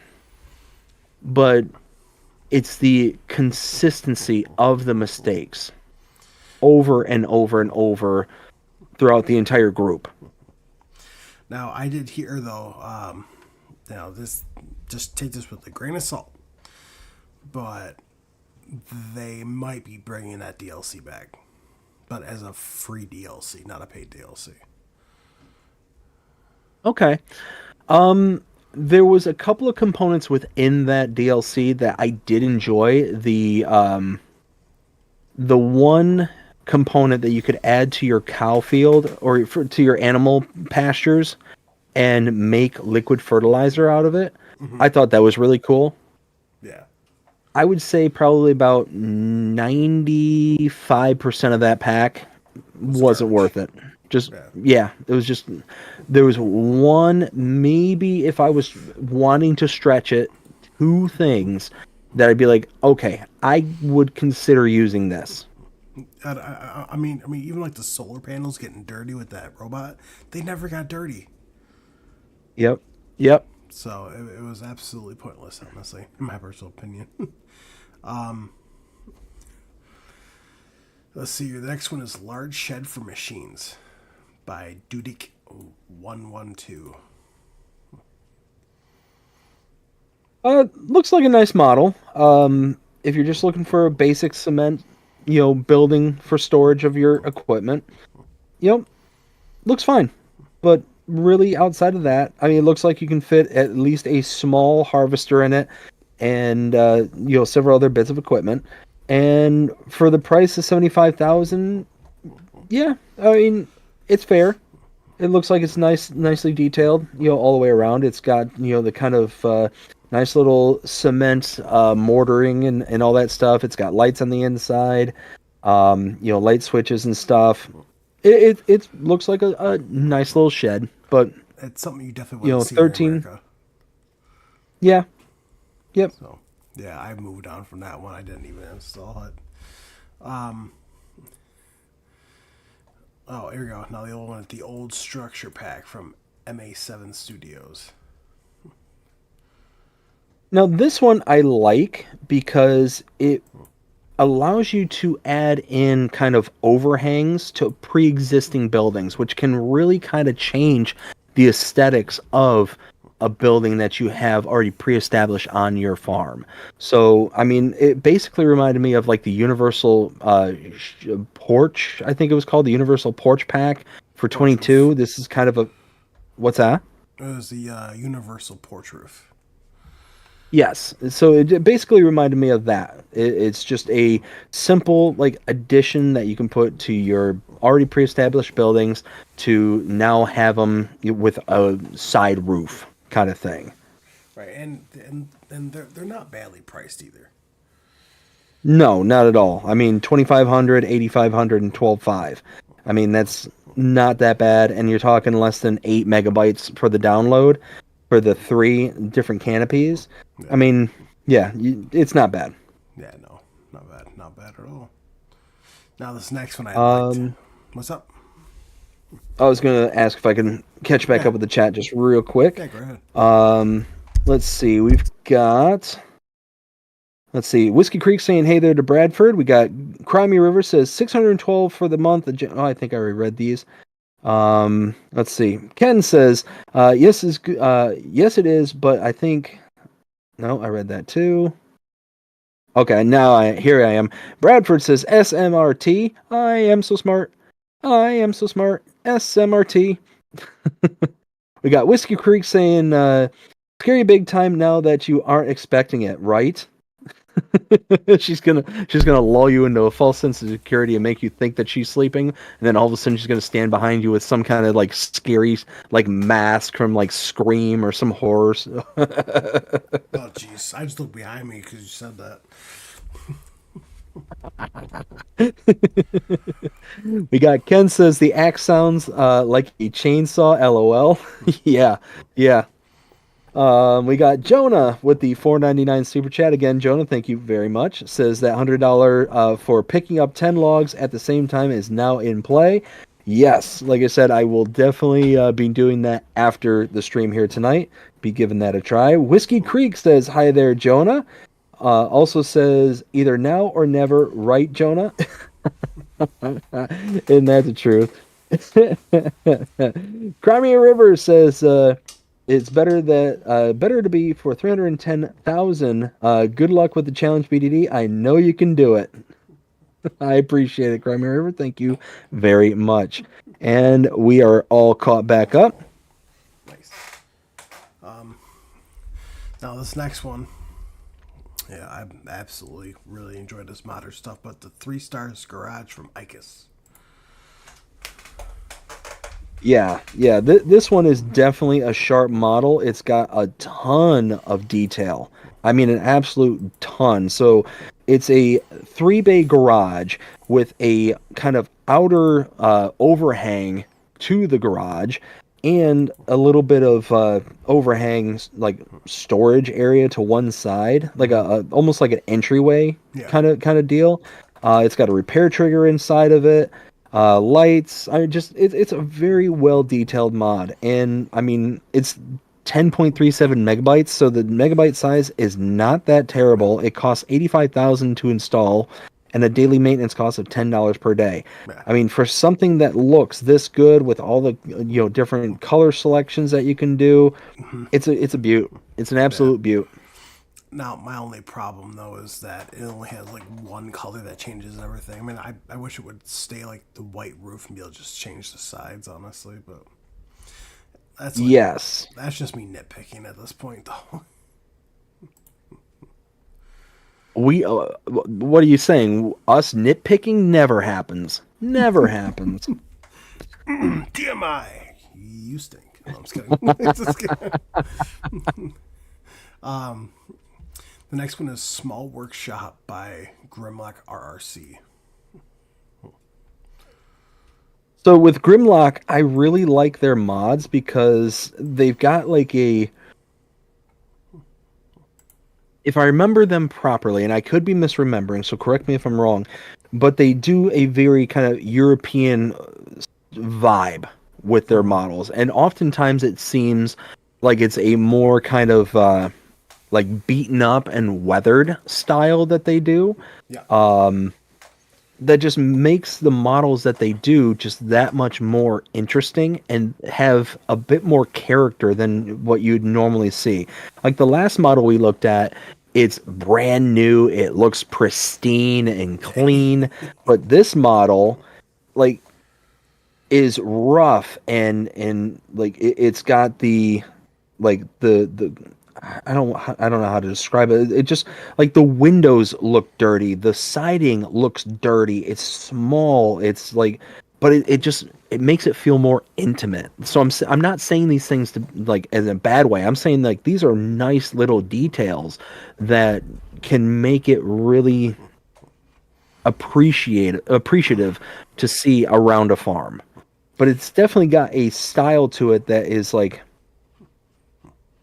not like a typical American style building what you would see. So if I remember right, I'm used to seeing them more on the kind of European style, like maybe Polish if I remember right. Something along those lines. Yeah. I mean, it's not awful. $20,000, and it's only 0.31 megabytes to download. Yeah, so super small to download, relatively cheap for a building to install, and I mean it's just functional. All in all, it's functional. Let's see. Bradford says just got the similar 3-star garage for FS22 by the same person. Yeah, so he released that on there before FS25. It was actually funny because 2 weeks after he released it, and FS22 it came out in 25. So, Will, did you say a no on stream? No, why? Whiskey says $1 in the jar. Will, I don't recall you saying anything. No, I didn't say anything. No, I don't recall. I legitly did not say anything. No, that's Oh, you know what? Maybe- Yeah, you know what? Because I said, because I was like, DMI, you stink. oh, gotcha. Yeah, okay, that makes more sense. I was like, I don't remember anything happening. Where was I? Unless I said something I didn't realize it, but other than that, no. It's Now, I will say, I am so beyond exhausted right now. Like, so tired. I got about 4 hours of sleep last night. Oh, it was, uh-oh. Yeah, it was a kind of a rough night last night. I won't get into it right now. We can talk about it later if people want to hear it. But, yeah, it was definitely a interesting scenario. 4 hours of sleep. I know that feeling. Yeah. Bradford says, I don't think you know it for the reasons that I'm going to lay out, but probably not. at least I hope not. Probably not. Bradford says, it looks a bit bigger in FS22 though. I don't know. I haven't used that one yet in FS22, so I don't know. I mean, I really haven't played FS22 ever since I started playing 25. I mean, because you can't go from 25 back to 22, in my personal opinion. I'm right there with you. I have such a hard time with going retro. You know what I mean? Like, just I have to be in such a mood to be able to be like, you know what? I want to go backwards in time to play a game that has a predecessor or like there's something newer out there. Right. Yeah, I mean, now, who said that? Jonah said that I said a no word, or was that somebody else? Whiskey. What word did I say? I mean, you could just message me over Discord if you want to, but I'm pretty sure I didn't say anything bad. No, like I said, I didn't catch it. If you said something, I did. Yeah, I didn't hear it. I didn't either. The next one is Small Garage by the Lord. Now this is as a shed and a workshop. I I think this is okay. Like, it's nothing that I'm going to be like, oh, this is, game changer. This is amazing. Da da da da. Like, it is what it is. Like, it's a building, it's a shed, and it's in kind of the style that we're used to for FS22. Outside of that, meh, it's a building. Yeah, like the small garage is $40,000, and then the small garage with workshop is 40,500. So, I mean, it's nothing to write home about, I guess. Well, here you got a sawmill by Camelios 0397. So I like this model because, again, it reminds me of like a small sawmill from like a European, like an old sawmill from a European style kind of thing going on there. And it's a nice little model. And we had it last year for FS22. 50 grand for the production itself, and you put in wood and you get wood beams, planks, and boards and wood chips. You don't get out the prefab walls.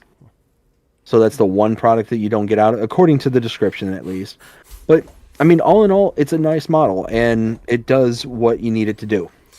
Well, So that I mean, like the big thing for me for this is that it doesn't spawn pallets for wood chips. You pull underneath the pipe and then you get it that way.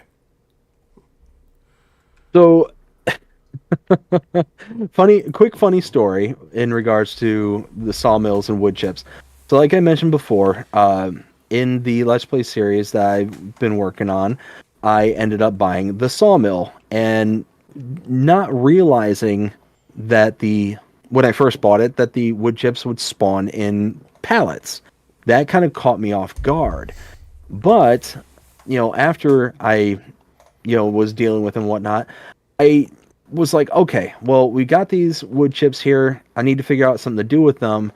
And I'm like, man, I really don't want like a whole bunch of wood chips to spawn around and just like taking up pallet spaces. Like, you only get so many pallets that can be spawned in at one time, so I want to be able to kind of, figure out some sort of method in order to mitigate this. Well, I thought, hey, I can put them into my sawmill because I installed the multi-fruit silo there on the farm. And I go to lift the pallet over the over the silo to be able to dump into it. Nothing happens. And I'm like, uh-oh. So I'm sitting there thinking, that's not good. What am I going to do with this? Well, I just so happened to bring a trailer, just an empty trailer up to the sawmill to do things. And it's like, wait a minute. Am I dumb? Like, am I that stupid right now? And I click the button to fill the trailer. And sure enough, it starts loading into the trailer. I'm like, well, what preceded that is me getting stuff out of the silo, and I'm like, wait a minute, wood chips does show as a product that I can get out, so why couldn't I put in? So I'm sitting there just scratching my head, like, what is going on? And that's when I was like, oh, I'm dumb. And yeah, I'm able to just, left thumb click, and all of a sudden just loading in there, and I'm talking to JP, and I'm like, dude, I'm just dumb. As SMRT right here. Smart. Yeah, it's. I mean, I don't really mess around with wood, so that's one that I don't mess around with. Well, what got me started on it was like, I wonder if, one of those kind of moments. Like, I wonder if, and what I was wondering is, could I sustain a production point from the Deadwood contracts? And I'm like, and this is before I even heard that Driver 53 did a video regarding the literage of trees, the various different trees. So I'm like, I wonder. And sure enough, I did a contract and I got like 13 or 14,000 liters from one contract. I'm like, oh, that is sustainable, because you're constantly, you do one Deadwood contract, it respawns after maybe like 10 minutes in game. Right. So it's one of those like, yeah, you can sustain an entire production at a sawmill with just deadwoods. And that's what I've been doing is I've been sustaining that production with just deadwood contracts. I haven't done any other harvesting of trees outside of deadwoods. Nice. Yeah, me personally, I haven't even done any contracts yet. So, I just don't like how they reduced the price for silage.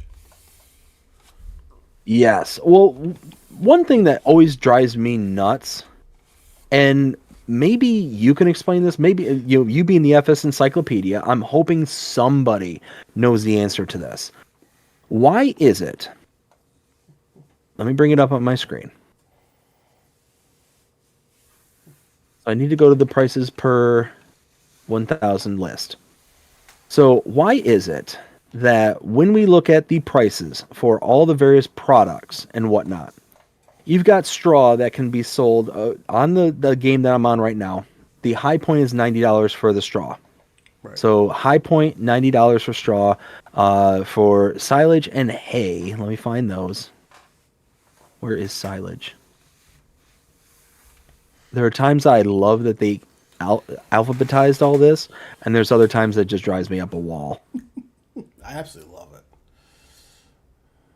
Well, they got straw in the top portion of the list, and they got silage and hay on the bottom. So silage, its high point is 218, and hay. We're just going to look at those three components real quick. And hay, high point 111. So let's say 100, 100, and 2. What was it? 2 something I said? Yeah, so let's say 100, 100, 200, just to kind of make the math easy. So you're talking $400 per 1,000 liters for all three of those base components. Right. Right? But if you look at the prices for TMR, 223. 223. And you can go even deeper. So you could get away with just silage and just hay to make TMR. You could do that. But you're still talking for the two components, $300 at a high point. What's the point of TMR being like, it should be an aggregate of at minimum those two products. But really, because of the recipes, quote unquote, to make like proper TMR, it should be an aggregate price of silage, hay, straw, and mineral feed. Yeah, see, that's weird.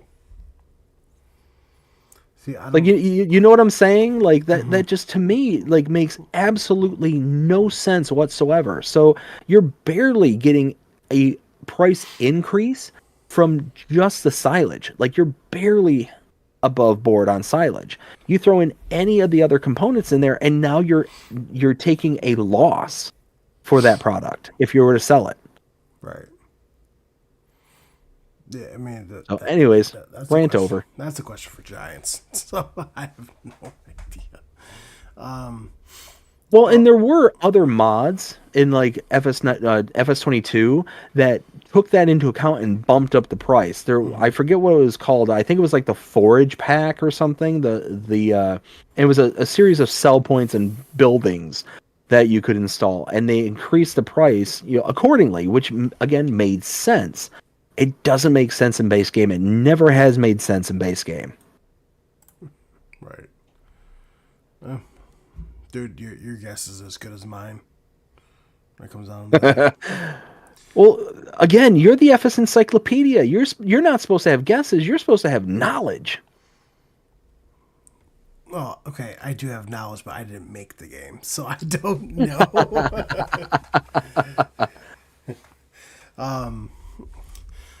Oh, yay, look at it. It's your favorite modder, DMI 20 Normandy, the slurry storage packs. Oh, yay. Yay. Now, here's the thing. I will throw out there just really quick. I know I I say this oftentimes in regards to DMI, that I'm not a huge fan of them because of all the issues that inevitably pop up. I want them to do better. So I want to offer them some words of encouragement. DMI, slow down, take your time, and make sure that you're working through these issues, because at the end of the day, you're only hurting your reputation, and it's reflecting in the community. So take your time and do better, do a better job. And I hope that you do better, because there are some models like this one here that I would install. I would install that because it does look like a model that I would like to use. Right. I won't because of the people who made it. Right. I get that. I get that. Bradford says, "Good night, Jonah."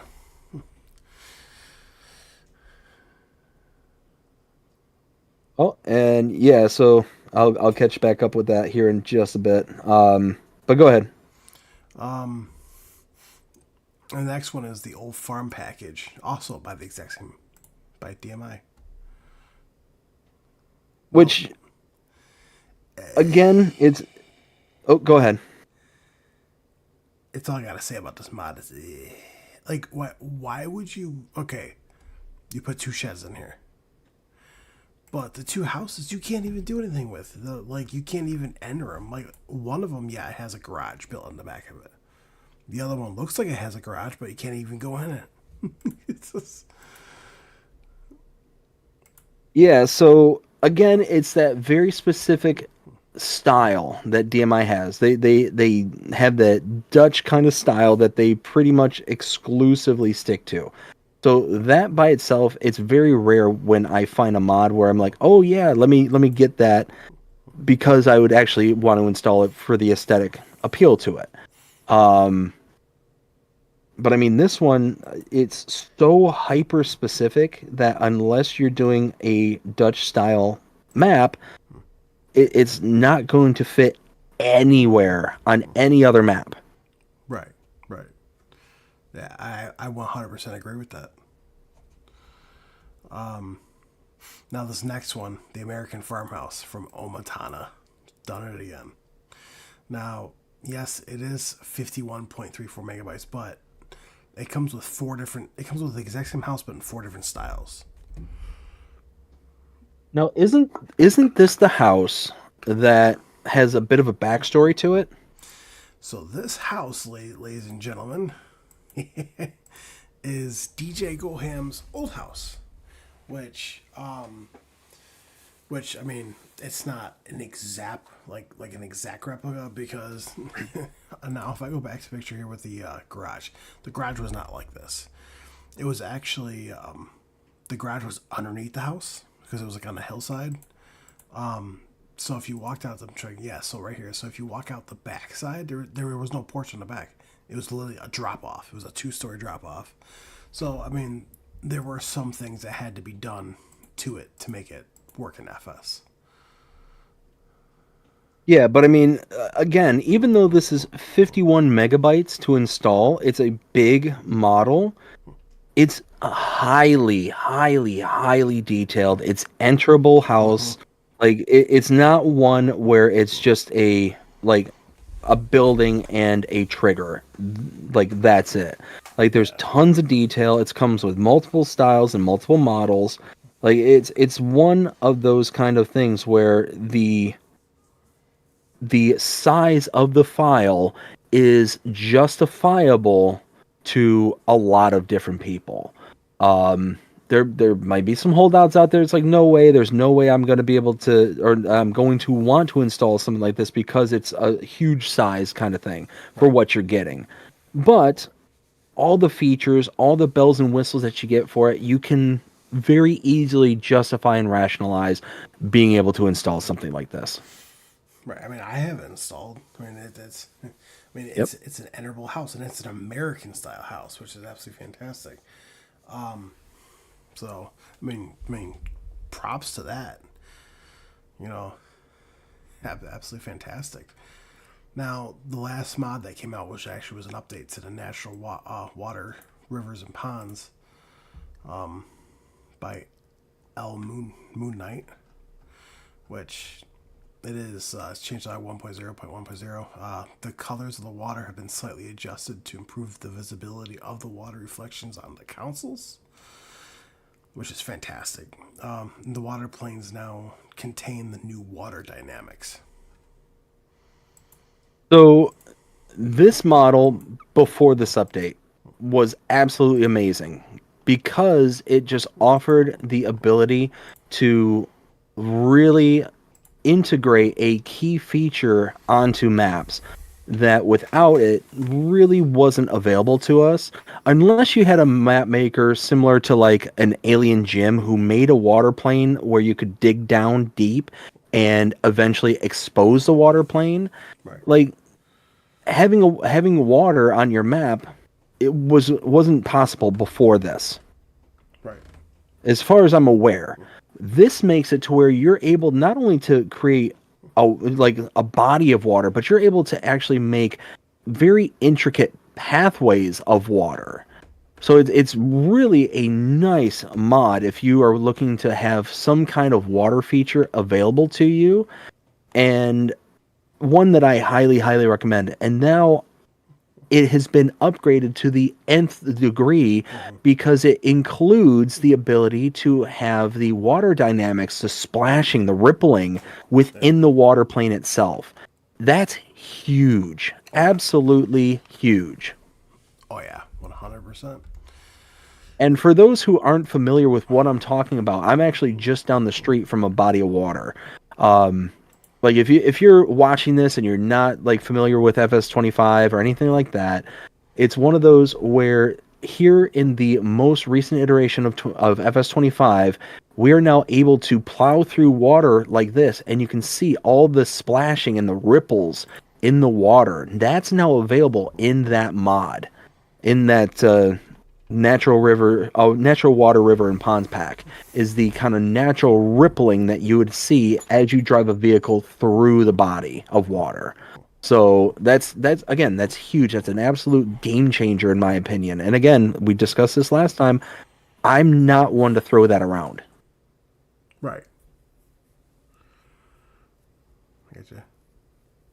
Did you want to catch up on your chat or keep going? Yeah, let me do that just real quick. Here, let me set up a worker to take me over to my location. Here we go. And I'm sorry if you can hear my dog slurping down in the background there. Let's see. We've got Taco de Groot. How's it going, Taco? Hope you're having a fantastic day so far. Says, I'm late. Good evening, folks. No worry. Bradford said, hey to Groot. Taco says, Bradford, it's Taco or de Groot. It's a Dutch thing. Okay, I didn't know that. We got Bradford says, understood Taco. Taco says, great Bradford. Also, Groot is MCU, Marvel Comics Universe. We got Whiskey says, D asterisk. So I think he's just specifically saying the word that you uttered earlier was the name of the group. Oh, DMI? And there's another dollar. DMI, like that's not a bad. That's not Modder's name.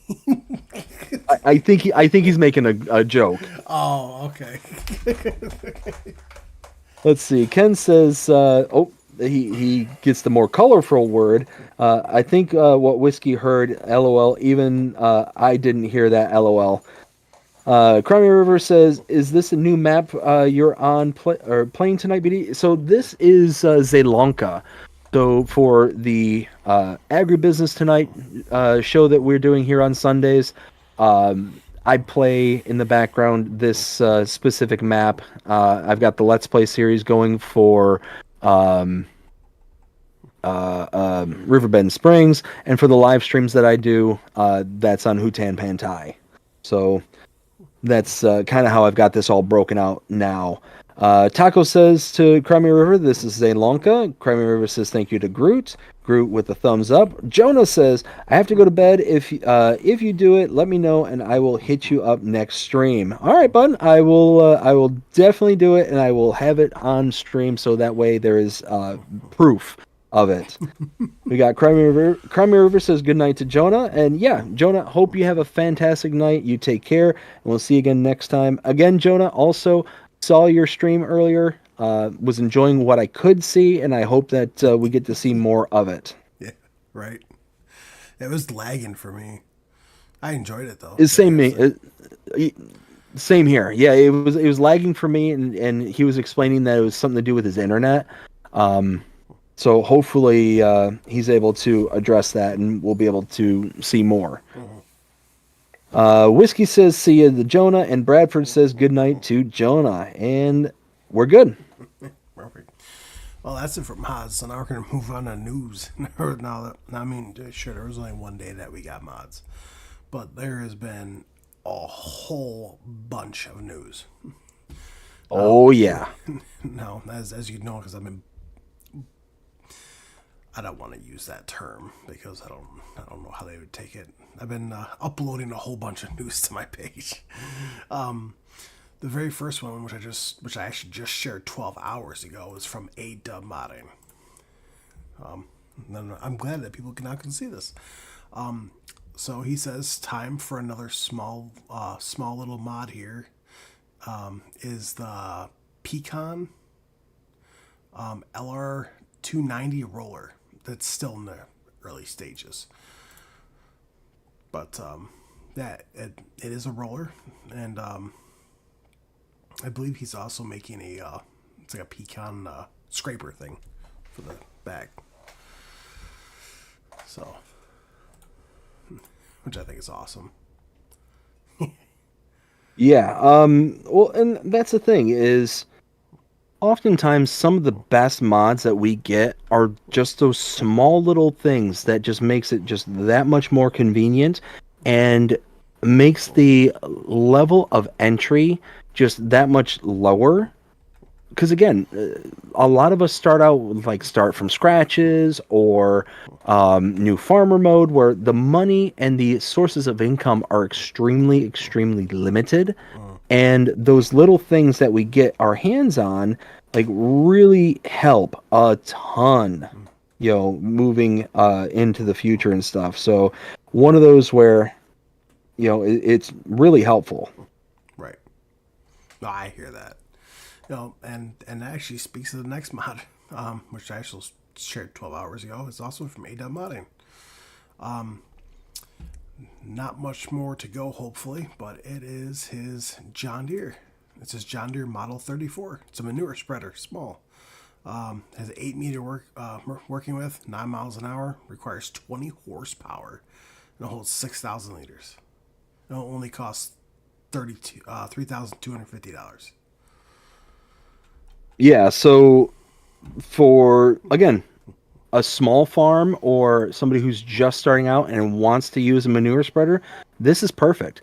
Being able to buy something like this super, super small, because you figure the smallest spreader that we have at the moment is manure spreader. It's the FarmTech. It's the FarmTech 8 meter working width, so the same working width, and it only has a 4.9 meter meters cube capacity, so 4,900 liters of capacity. That's really small. That's incredibly small. And I think this one, you said, how much was the capacity on this one? 6,000 liters. So yeah, it's a little over 1,000 liters more for an incredibly cheaper price. Oh yeah. You said this was $3,000? It was like 3,250. Oh yeah, so you're talking a 10x reduction from the FarmTech. So the base game one, so you get the same working width, you get a higher capacity, and you get an infinitely cheaper product. Like right there, this hit the trifecta of being a mod that is going to be worth downloading, in my opinion. Also, it's John Deere. Okay, okay. So Will T Gaming's hidden fourth criteria that he looks for, John Deere. Also coming from ADAB Modding, which was yesterday that I shared this. Oh yeah, it was a sneak peek at the yes, sneak peek, just in case so everyone's wondering. Old classic John Deere 34 manure spreader. Yeah, all it basically was it just in Giants editor. Yep. And as far as I'm aware, it already has been sent off for testing. So, but it's gonna be a while. Which again is these kind of mods, these small little things. Like it's such a huge improvement for us as a community because one, it's simple. It's simple, it doesn't require a lot, and it gives us a smaller bar of entry. So these kind of models, these kind of mods, I absolutely eat them up like candy. I love these kind of mods. Because again, not even because it's John Deere or anything like that, which is fine, it is what it is. But because but it's because specifically it gives us something to really sink our teeth into early on in game, and it's something that we can invest in without a lot of repercussion. Right. No, I hear that. You know, having something a little bit smaller but cheaper is always a good thing. Well, and that's the thing, is this one isn't even necessarily smaller. It's bigger capacity. It's the same working with, Cheaper. and it's cheaper. Like it's the trifecta of good. Oh yeah. And it's John Deere. What? I didn't. I didn't hear that. I don't know what you're saying. All right, let's move on. Now, from the 27th, a couple days ago, news from JHHG Modding, which is another big name modder. For him, it was last fact sheet Friday for 2024, but not least. It is the John Deere 8R 2018 series, and it is already pending for testing on ModHub. So it's another mod that's going to be coming. His 20 Very nice. 8R 2018 series. Yeah, so of course you can find our tractor. The horsepower is 245 to 400 horsepower. Not bad. 675 liters of diesel. Weighs 13.5 tons. The base price is $275,500. So it has a couple different transmissions that you can either select from. You got power shift, IVT, and auto power, and it goes 50 kilometer per hour, or 31 miles per hour, and it says configurations too many. That's what it says. Too many. Not even gonna bother. Just But yeah, have fun anticipating what they are. Yeah, it also shows big old floaters on there too. Oh, really? Yeah, there's a picture of that. So See, I'm following along on your Facebook page, and I don't see that one on there. Like, went from ADub modding, now the next one I see on your page is Celabuki in his update for Alma. I don't know what's going on there. So okay. Oh, that's weird. No, I mean you liked it, so. Well, yeah, and that's what I found was weird is, Yeah. like, Well, because yes, what I'm seeing is ADub, and then JHHG modding, and I got someone else, and I got another ADub, which I already went over. But yeah, as soon as you see like the JHHG modding, you click on it, and you click on the pictures. It's the second picture, and it shows the big old floater tires on it. yeah, it's weird. Like, I don't even see the JHG modding. That's Oh no, wait, there it is. It's at the bottom of the 27th. So it's like it's aggregating everything, and yeah. it's showing that that one was like way earlier than everything else. Anyways, Yeah, now that I've officially derailed this portion. but you can see yeah, you can see the big old floaters on there though, which I know you like. Oh yeah. Let's see here. Now these might be going out of order just a little bit. Next one is because I'm just reading it down the way it is on here. On the 26th, so day after Christmas, we got news from Vertex Design, which Oh, did you skip a few? I'm reading down like the way it goes down that I'm seeing it. Okay. It doesn't. So I show on the 27th there was Celebuki, and then EED 123 3D Corner on the 27th, See, I wish I could. and BC Bueller Farms. Let's see here. Yeah, no, I can't do that. Okay. Yeah, I'll have to. You know figure what? Yeah, you roll with it. I'll follow along. Let's see. Okay, so I'm just gonna go by the date. So the 12 hours ago, so the 27th. So another one from the 27th is Celebuki, which I'm pretty sure that you already saw that one. This is his Elma update. So, Oh yes. which he just I wanted to share this with you for a few pictures of the new Elma. The building conversion is finished. And he has to say he's very happy with it, how everything turned out. Every object has been reworked in Blender, Substance Painter, and completely new textures have been added. And he also says this. This is very important. Also, if you remember that Elma in FS22 was heavy, over 8 GB, now that's no longer the case. Not even close. So you would have more room for mods.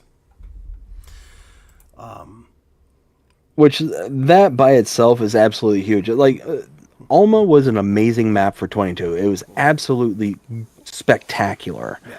Now that we have the map being reworked for FS25, it's going to be a smaller size, so more room for the stuff that we want along with the map. And it's going to have, all the modern features for 25 on top of, all the bells and whistles that Celebuki, works their magic on. It's going to be special. It's going to be something that's really going to be nice to see. Oh yeah, 100%.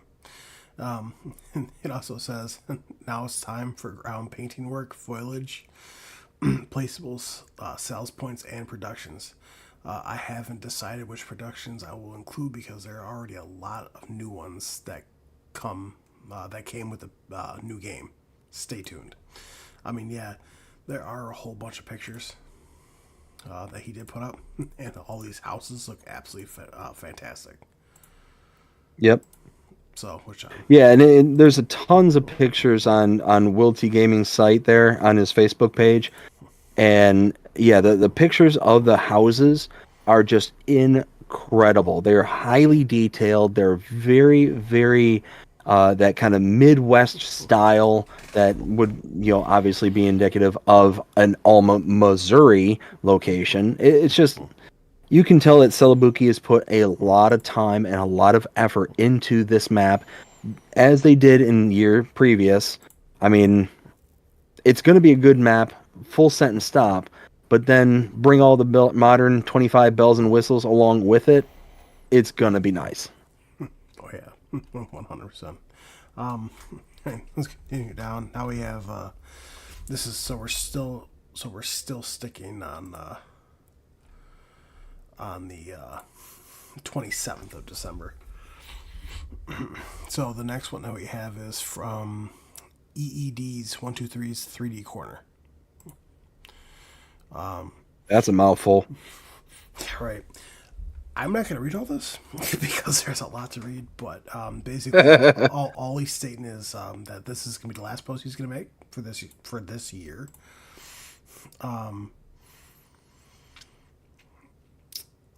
He says, as we all know, I spent half of the year creating Lexion 500 series with all the accessories. later with the big delay, the comment is coming live in Mod Hub. Come alive in Mod Hub just before release of FS25. Yeah. So, and then he basically states that this is what he's done so far. So the class roll 520 is this,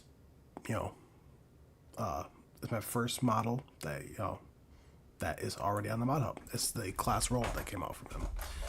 So that's already out. You got the Madara Aggro Rolling Bear, which was converted from 22 to 25 with some improvements. It is not pending in the Mod Hub. You got the Madara Princess Descaro, which has also been converted over, and it is now pending. He also has the Madara Cultivators Pack, which says here I've combined both cultivators, the Odyssey and the Tyrex, into one pack, and that's pending. The class Roland 66/260. Also 260 is also pending as well. So, that was produced between 2000 and 2008, but that's pending. The Madara RNT series is also pending. The Lizard Big Bag Lifter.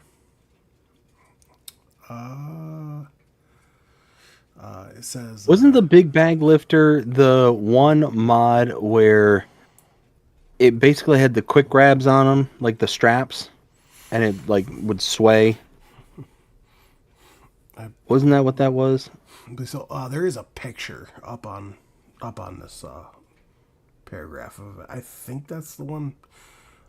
Not 100% positive. I didn't use it, honestly, so I couldn't tell you. Oh, it might be that single hook lifter I'm seeing. Okay. It says now it's pending, so that's pending with Giants.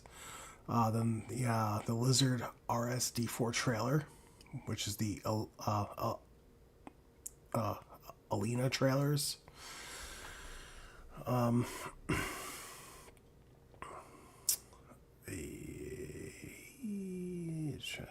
Yeah, so that mod status is pending also. One mod already ready for download in Mod Hub, and 7 are waiting. He says now it's almost 25. A lot of people will ask what is next. I will tell you. So his next thing, he's going to start the Class Lexion 500, but not convert. It's going to be a totally new mod.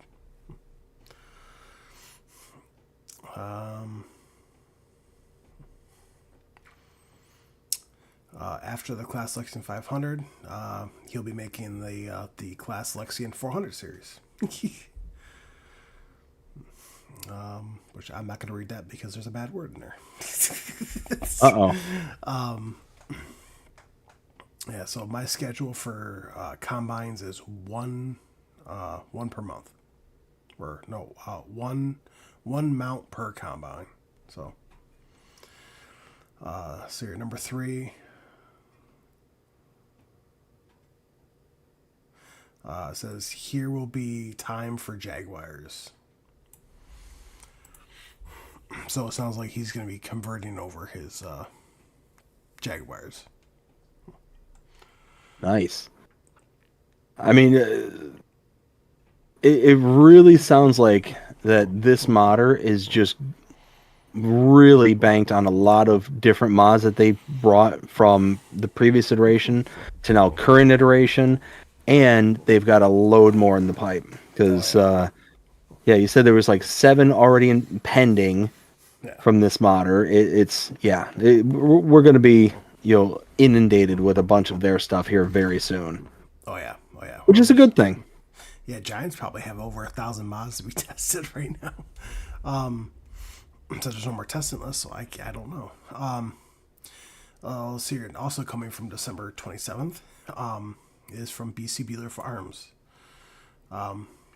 which he has been working on converting his Fiber Dash mod. So, and he said he added a second variant with a gooseneck trailer with a hydraulic ramp. So I'm trying to remember what one that is. it came out like at the end of FS22. Yes. Okay, I recognize it. Yep. So there's that one. I'm just trying to make sure that there was. Okay, so now I'm just going down a lot further from there. All right, so this is 27. Yeah, so now we're on for the 26th, which is gonna be from Vertex Design. This he says today we're showing our first tanker from the corporation with Wienhoff. Basically, it's a slurry tanker. It says at the moment the tanker will be available as a tandem in the exact size. We are currently working on a council license in advance. Can't promise anything though. So that could be. So what it sounds like, it will be coming to all platforms, but it could be coming as a laser brand, or if they get the license, then it'll come as the branded name. Yeah, which I mean, it looks like a great model, and Vertex Design does really good work as well. They're a very good mod maker, and I mean, this one, just based on the photo that you see from your site there, it has like all sorts of little like small details, all the piping work, all the different modules that are on it. Like there's a ton of different stuff going on there, and yeah, I'm actually kind of looking forward to this mod coming out. Whether it's a lizard, whether it's a branded one, I think it's going to be really nice because I mean, again, you see it on the webpage there. It's nice. Yeah, 100%. I mean, don't get me wrong. It'd be awesome if they can get it branded. It's a whole new, Oh, for sure. new brand. Sticking with December 26th here, we got news from Michigan Farming Maps, which is based off for their based off of their one map, Frankenmuth Farming map update complete. So he basically just went through and stated, I'm not gonna read all this because it's a lot, but he's done a lot. Hey, you know what? I'll read it over. Why not? So you got ground textures and foliage painting done. Sell points I want done. Productions I want done. AI traffic have 2 types of Michigan plates done. Michigan plates in store done. Pre-built farms, 4 of them done. Alfalfa crop added and implemented with the animals done. That's nice. Yeah. So I'm hoping that there's a bit of an improvement from the 22 version to 25. And what I mean by that, many of you know, I've said it before, can even read it on my hat here. I'm originally from Michigan. I used to go to Frankenmuth a lot. Frankenmuth is a very, very nice place. If you ever go to Michigan, you ever have an opportunity to go to Frankenmuth, go to it. It's a really cool little town. Well, with the exception of like the water tower, which is even that's very, very limited, there's nothing that really screams Frankenmuth about it. I would be happier with the map if it was like insert generic Michigan map name here.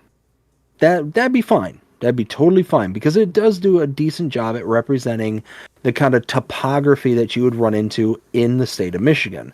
You know, other than it being relatively a flat map, you know, Michigan, depending on what part of Michigan's, Frankenmuth in particular, does have some good, you know, ebbs and flows and undulation. Not like hilly or mountainous or anything like that, but there's some. There's definitely some.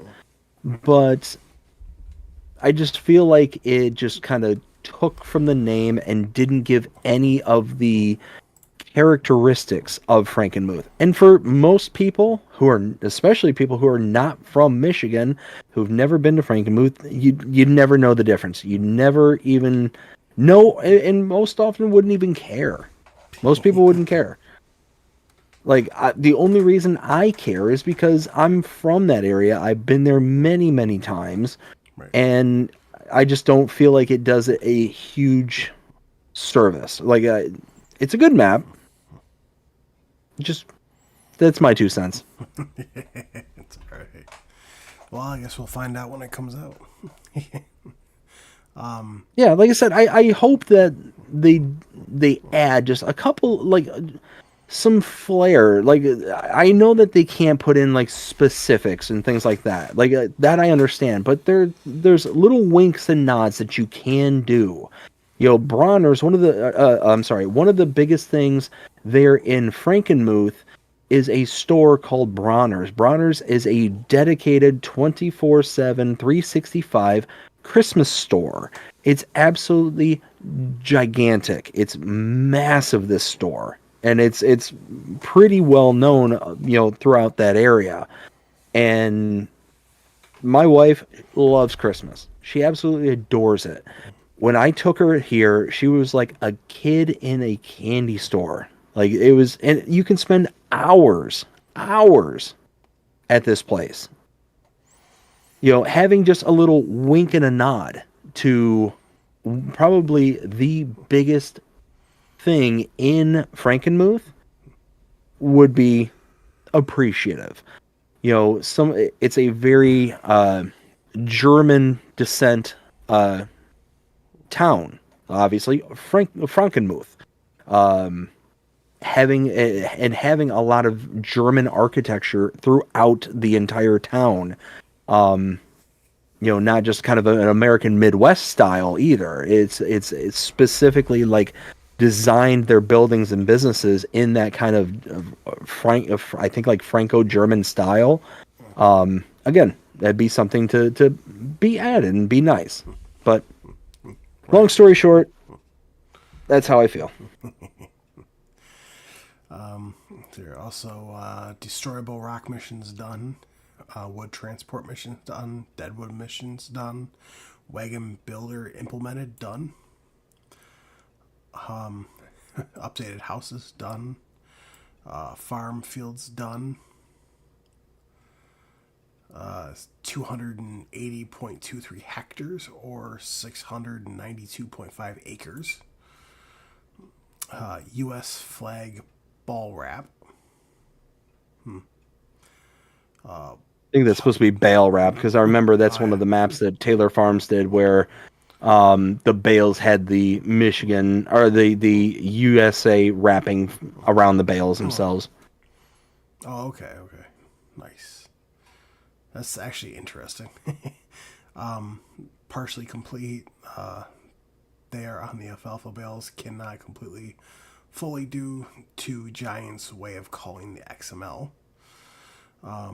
Trees done, 8,000 total. Improved AI pathing done. Missing ditches added and made some deeper done. Placeable barns and piler production done. New road system and feel done. Viable grain elevator for collectibles done. Info layer, snow mask, tip collision, placeable collision, etc. done. Now, there is a lot more that he's got to do, and the estimated percentage complete is 90. So, he's hoping the ETA is early 2025. So, man, and there's 15, 16, 17, 18, there's 19 photos total. So, yeah, which, like I said, it is a sharp looking map. They've got some really nice, like culvert ditches and the water that's kind of within those culverts. But again, what I worry about severely is just, one, how generically flat it is. That's very, very flat based on a lot of the kind of wider screen angles. right. which isn't, a key feature in the state of Michigan. I mean, for those who are not aware, Michigan looks the way it looks because of the glacial movements within, the ice age from, hundreds of thousands, millions of years ago.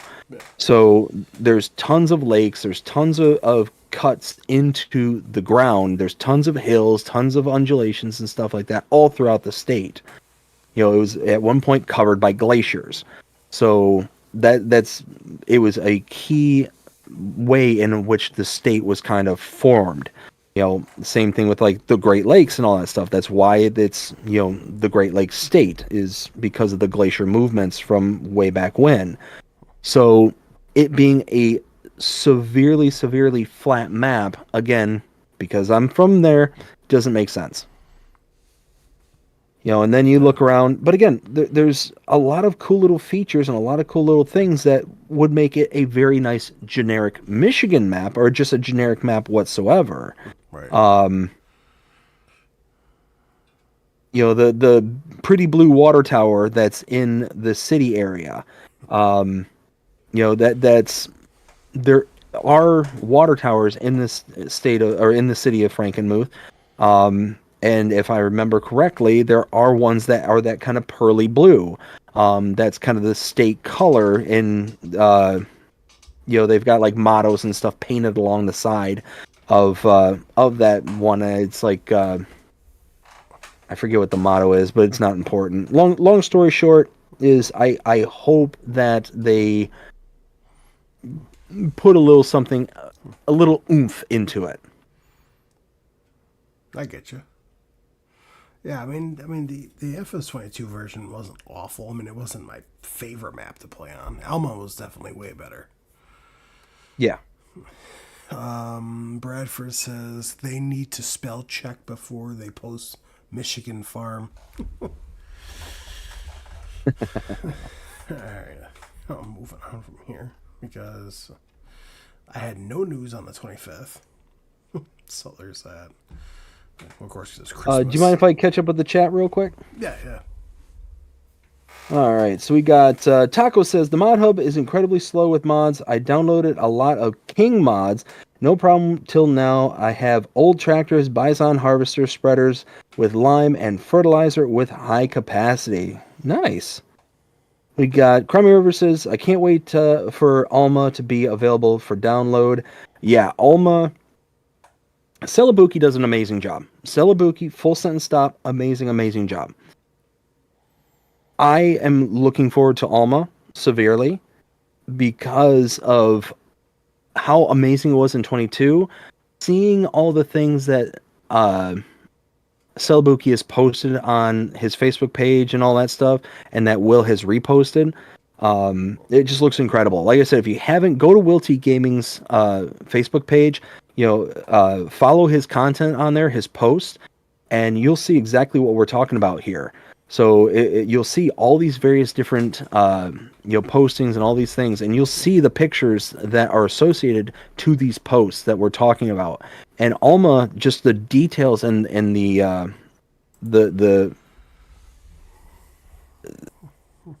details and all the things that are going on from just those screenshots.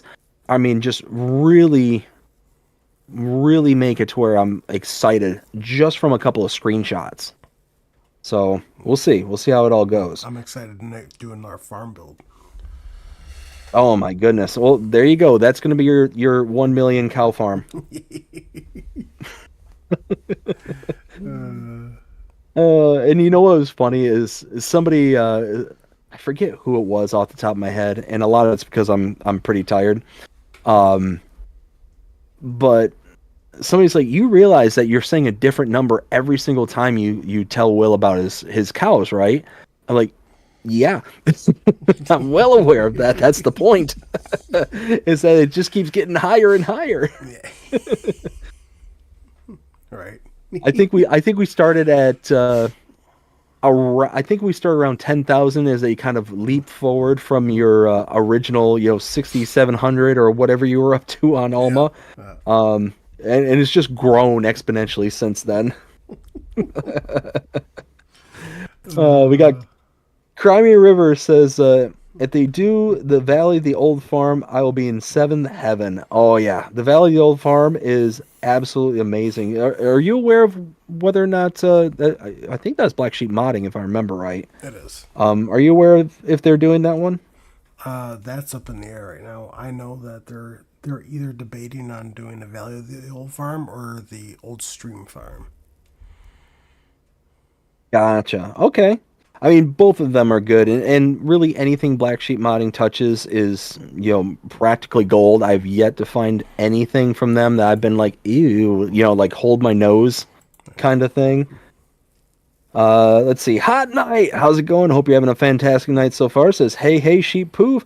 How are you all doing? Doing fantastic. Thank you for asking. I'm super. Just woke up and having some coffee. Very nice. Crimea River says, hello to Hot Night. Bruce, how's it going? Hope you're having a fantastic day so far. Says, hi, BDD.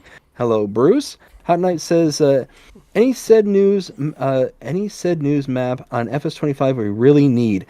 Yeah, we really need some new maps right now. Looking forward to some of the ones that we've been talking about here. I'm also looking forward to Calmsden. I can't wait for that one. That's actually the next one up.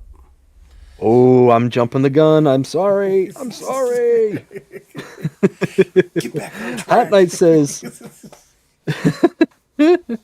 Night says, Crimea River, I'm 100% sure I have met you on GTA. Let's see. Bradford says hello to Hot Night. Bruce says, what is this game called? This game is called Farming Simulator 25. So right now we are doing the agribusiness. Wow, I cannot talk. Agribusiness tonight. There we go. Whew. Yes. And this is a show that we are, dedicating to maps, mods, news, going on throughout Farming Simulator. So, the game you're seeing on your screen in the background is Farming Simulator 25, and everything we're discussing tonight has to do with this particular game. Let's see. Bradford says hello to Hot Night. Bruce says, read that already. Bradford says Farming Simulator 25. Thank you, Bradford. Bruce says, hi, BDD. Hi, Bruce. Crimea River says, sorry, I don't play GTA. Hot Night says, I really regret I have uninstalled FS22. The new... why does this keep happening? YouTube, get your act together. For some reason, the window that the stream, and the chat and all that stuff, it just crashes. Ooh. I don't know why, but it's been doing that here lately. It just goes away. I can just hit refresh and it comes back. It's not a huge deal, but it's just annoying. Right. Hot Night says, I really regret I have uninstalled FS22. The new FS25 just don't trigger me to play. And here's the thing is, right now, I know there's many people out there that are struggling with it right now because there's not the convenience mods that are available for everyone. The strap system, the CSZ pack, insert all those convenience mods. We just don't have them right now, but it will get there. And once it is there, it's going to be FS22 on steroids. And I cannot wait for a lot of those kind of convenience mods to come out and be available to us, because it's going to be really nice. And I'm all caught up. Thank you, Will. Yeah, no problem. So the next one is going to be from Oxygen David. Sorry. It says multi-fruit is all working correctly now on Calmsden. With linseed in the pictures, alfalfa might be added as well. So I am so pumped for Calmsden to come out. And I'm hoping that it's not a one-to-one peel from 22 to 25. And what I mean about that is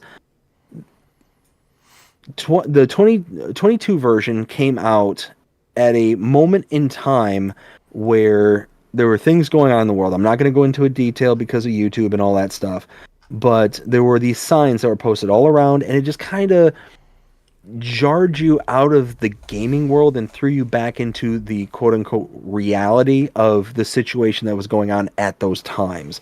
I'm hoping that those are kind of removed so we can kind of enjoy the not the fantasy, the immersion. Enjoy the immersion. That's what I'm trying to say. That's the only negative thing. Other than that, the 22 version of Calmsden was absolutely gorgeous. There's so much stuff that could be done on it, and the layout and the general kind of landscaping of it was just next level good. FS25 is gonna be way better. My personal opinion. I hope so. I'm sure that it's going to be. It's one of those that all the little details, all the little features that are available for 25,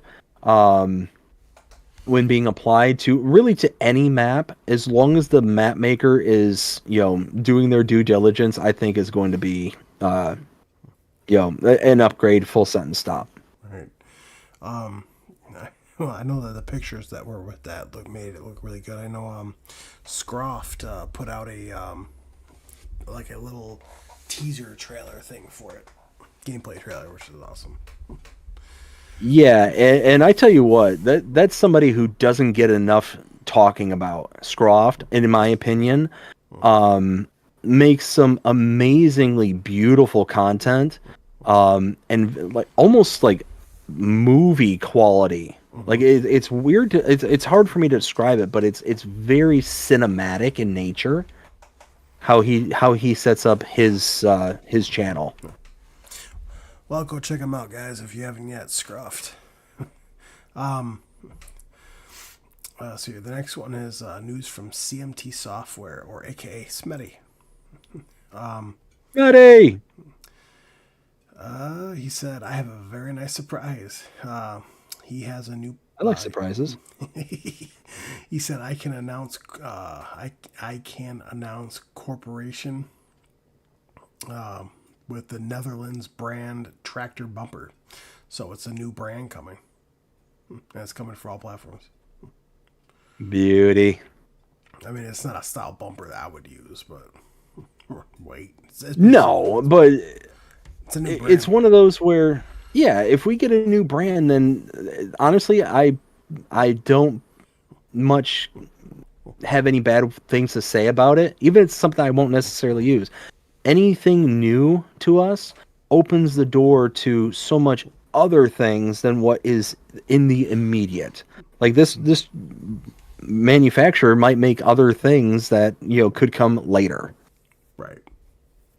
Well, 100%. I agree with that. There's also new news from Sid Modding. I haven't heard from him in a while.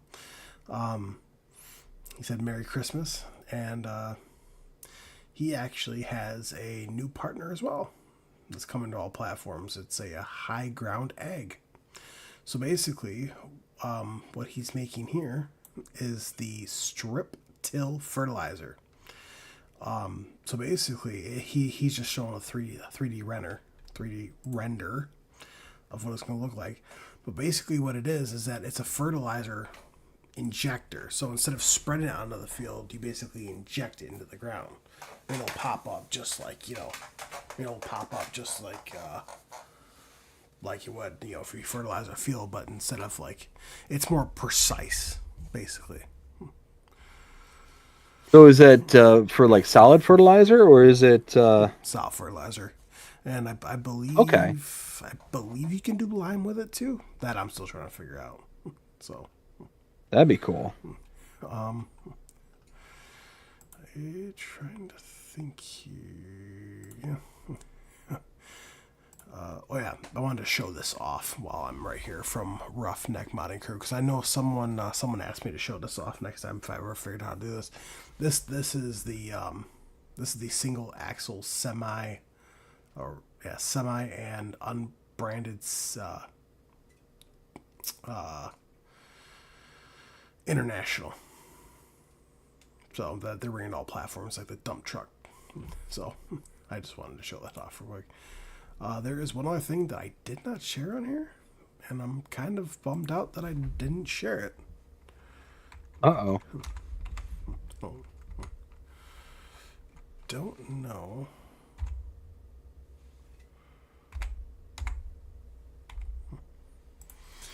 Let's see here. This is from Mac Trucker 921. Ooh, I like Mac Trucker. So this is coming from December 24th. So these are the mods that he already has. These are all pending for FS25. So there's the John Deere Grapple Bucket,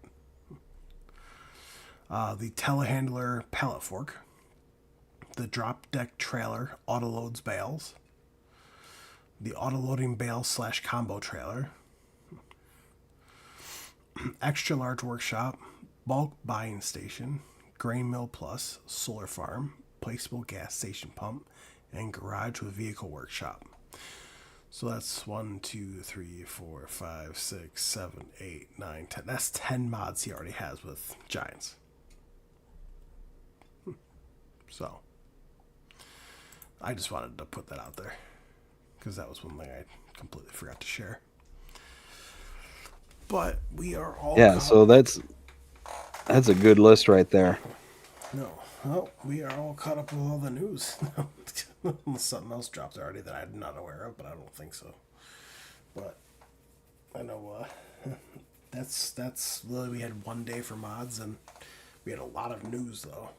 So yeah, tons of news, tons of stuff that's going on, and it doesn't necessarily surprise me because we're now on the tail end of the winter break. And there's a ton of people who are going out there and creating their mods. You know, Giants might take a break, but the modding community probably hasn't. They've probably been furiously at work doing their thing and making their mods and, you know, making it to where we will have probably a load of stuff on the back end of, you know, when Giants comes back in. So me personally, I'm really excited for when Giants becomes available again, when they start, you know, processing a lot of this stuff. And hopefully that means that we're going to be starting to get that, you know, that deluge, that inundation of all the different models and mods and maps and all that stuff. I mean, the one thing that we didn't hear a lot of, you know, from these kind of news clippings is a lot of different maps. There was really like 2 of note, you know, the Alma, the Frankenmuth map, and I think that was pretty much it, if I remember correctly. But, I mean, I know that there's many different modders out there who are working, you know, furiously on various different maps out there. I know there's Lancey Boy who's working on that Indiana map. You know, and there's tons of other modders that are working on it. And that's just the ones that are sitting there and actively sharing what it is they're working on. There's probably other modders out there who, you know, might not have as big of a presence or, you know, going to put forward all the different types of maps and stuff. You know, I wouldn't be surprised if when Giants comes back, if we get a huge inundation of maps that are like more forestry in nature, because I'd imagine those would be kind of the quickest and easiest ones to kind of slap together, like the new Frontier map that we got, the new Frontier. That's going to be my guess. yeah, I know. I do know that generally about between February and March is when they announce the very first DLC. So that's coming. Yeah, so I mean that's coming up real quick. You know, it's going to be certainly interesting to see what kind of DLC, you know, stuff that we get going forward. You know, Will and I, we have our speculations of what we think it might be. But I mean, until, you know, things kind of get announced officially, it's going to be, it is what it is. Now, I did ask Giants, is there any more Oxbow stuff coming? Is there anything that's coming from the previous game that's coming to this game? And they said, stay tuned. So, one thing that I find with Giants, and you'll probably you'll probably agree with this. Typically, what happens whenever Giants, you know, you ask Giants a question, and they say stay tuned, oftentimes that's their way of saying yes. You know, because they're not allowed to say yes. Yeah. So But if it was a no, they would just say no. exactly. Yeah. But they said stay tuned. Well, because I asked not Celeb, wow, Chabalki. No. Oh my gosh. Chalky, Chalky? aka Chris. Oh my gosh. He's going to be so offended when he hears this. Sorry, Chalky. I'm so sorry, man. I'm so sorry. Okay, Chris. I know I asked him. I also asked Kermit if we were getting the the Oxbow 2434. I think it was. Is that merger or? Yeah, I'm gonna look this up here quick. Yeah, it was the merger that came with that the 2340. I asked him if that was coming back. I asked him if the Grape Harvester was coming back. I also asked him if the Case IH Farmhole 1066 Hydro was coming back as well. For the Hydro, they didn't respond back, so I don't know what's going on with that. I really hope that comes back. And all they said about the Oxbow stuff is stay tuned. They didn't say anything other than that. And then I deliberately asked them about the merger, and they said we can't comment at this time. Yeah, so the one where they just kind of ignored it, I would anticipate that being a no, based on kind of the thought patterns that I've seen them do in the past. And the ones where they say stay tuned or whatnot, that is likely a yes. Yeah. So, because I know the Giants stated before the new DLC drops, there's going to be a free content update. Ooh, nice. So yeah, so that's going to be coming between January and February before they announce the new DLC, the first DLC. And then right after that, about a month, I think, they're going to announce the month after that, they're going to announce the DLC. So we should be seeing the free content update between January and February. And then we should be hearing about the DLC between February and March. So Yeah, which I mean that's awesome. I mean, plain and simple is, you know, anytime we get, you know, free content, free stuff, hey, that's a good day. That makes for a good day. You know, especially considering that a manufacturer like Giants, they don't have to do stuff like that. They don't have to be like, oh yeah, we're gonna give away, you know, content for free. You know, they can microtransaction us to the cows come home. Look at EA. You know, they're notorious for that kind of stuff.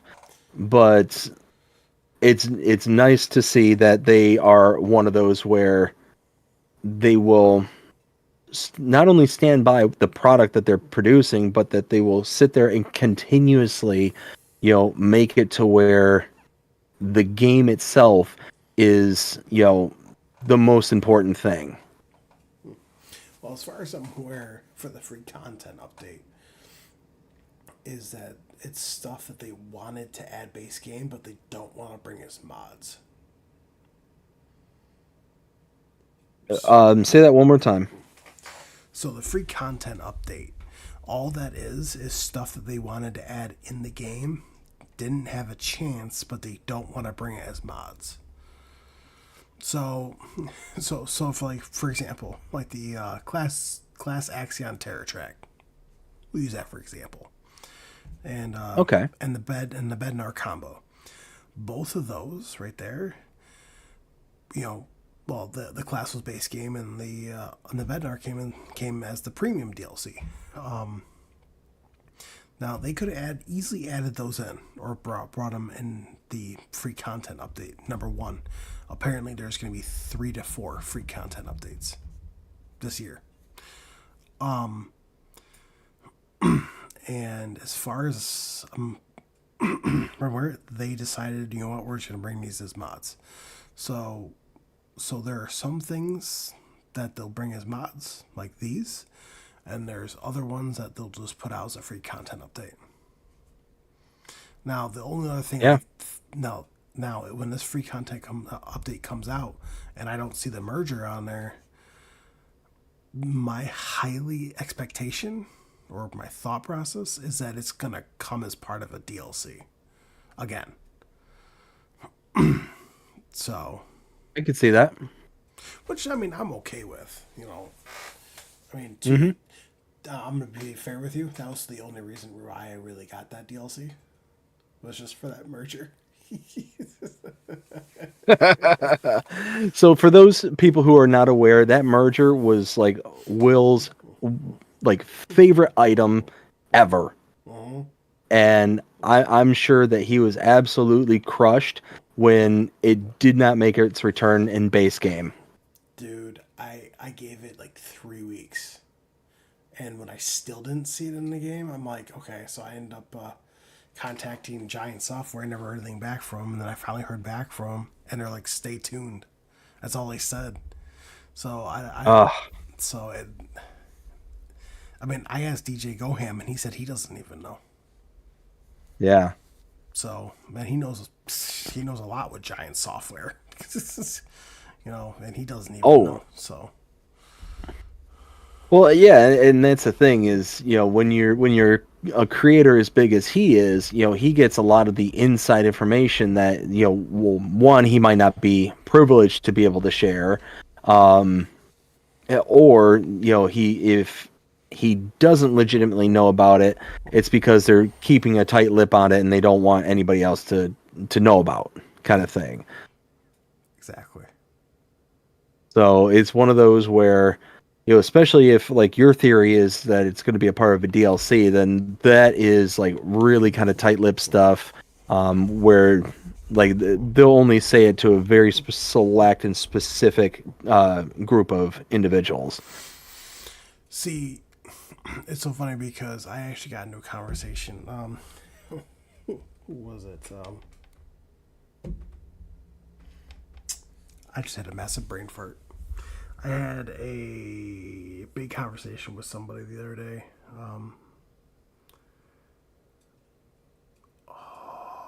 This is gonna irritate me. I hate it when that happens. Looney Farmer guy. Yeah, I asked him to message me, so he ended up messaging me, and I ended up chit chatting with him for a little bit. I asked him. Now, he had a very compelling theory on this. For the very first DLC, which is in I can never say this word. Innovative machinery. There we go. His personal take on that has to do with a new crops, like, you know, like bigger oxbow machinery, like seed corn, sweet corn, you know, like productions that you can actually enter inside, which I know that we talked about.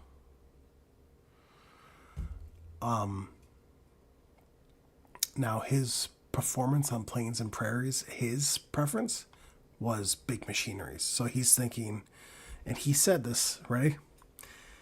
The self-propelled oxbow merger, the class Cougar, like the big mower, some big cultivators, some big John Deere equipment. You know, he's thinking like big equipment. For the Stars Align, he's thinking it has to do with boats. Exact same as me. So that was his personal take. I mean, I asked him why for like the factories, because I know that you and I were talking about that in our previous one. That the light bulb with this, you know, like the way it looks like it, you know, it's a light bulb with a gear and like a wrench type thing, kind of triggers me to think factories, because the gear. So, I mean Okay. that's his personal take on it. So, Bradford says you're still streaming, looking for a game. Yeah, dude, I'm not gonna be not in the game this time. I'm gonna be hopping off here actually pretty shortly. Because it's already 12. Yeah, I'll be hanging out for. Yeah, I'll be hanging out for a little while longer. I'm going to be doing the Jonah challenge for those who are interested, and stick around for that certainly. And then after that, we'll be able to kind of call it an evening. So Yeah, so I just thought that was extremely interesting in the conversation with him because he had some same ideas but a little bit different. So I mean,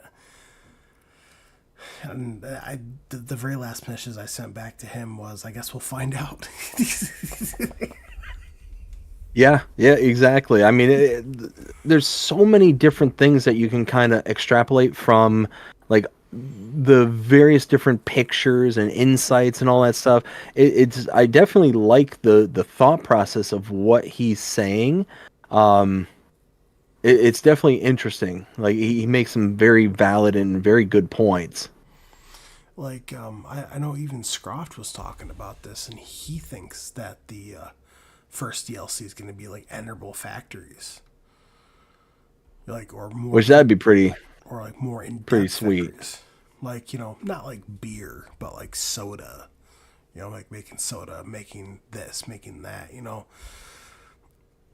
Now he thinks that it's a little far fetched to get like a butcher because it is a game rated E for everyone. So he doesn't think that they'll go that far. But who knows? Sure. They might. I don't know.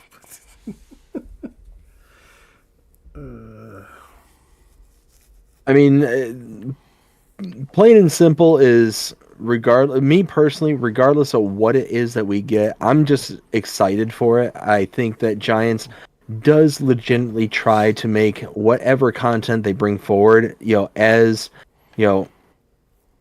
good quality stuff. Now, some people obviously disagree with me on that, and that's fine.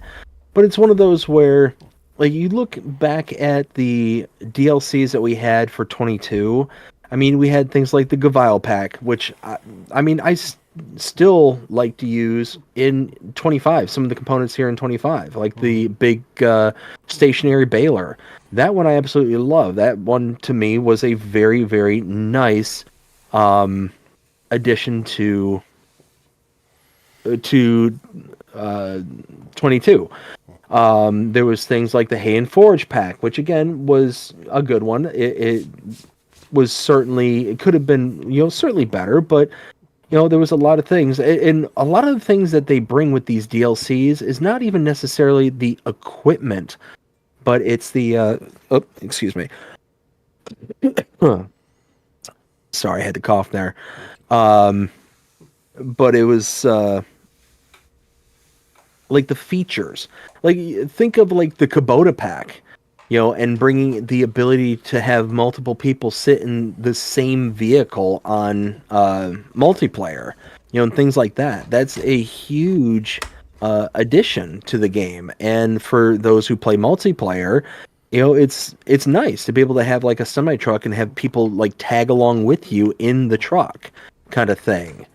Yeah. It sets up for real good scenarios for content creation and stuff like that. So I mean, there's tons of different uses for something like that, and it makes it to where you saw some real cool creativity and measures taken from the modding community for that DLC. So I mean, I'm certainly very hopeful for what it is that they're going to give to us as DLC for this game. Which, I mean, there's plenty of times where manufacturers will put out DLC and it's really nothing special. Right. Yeah. I get I get the DLCs no matter what. Only just because I find some use for them down the road in some way, shape, or form. Yep.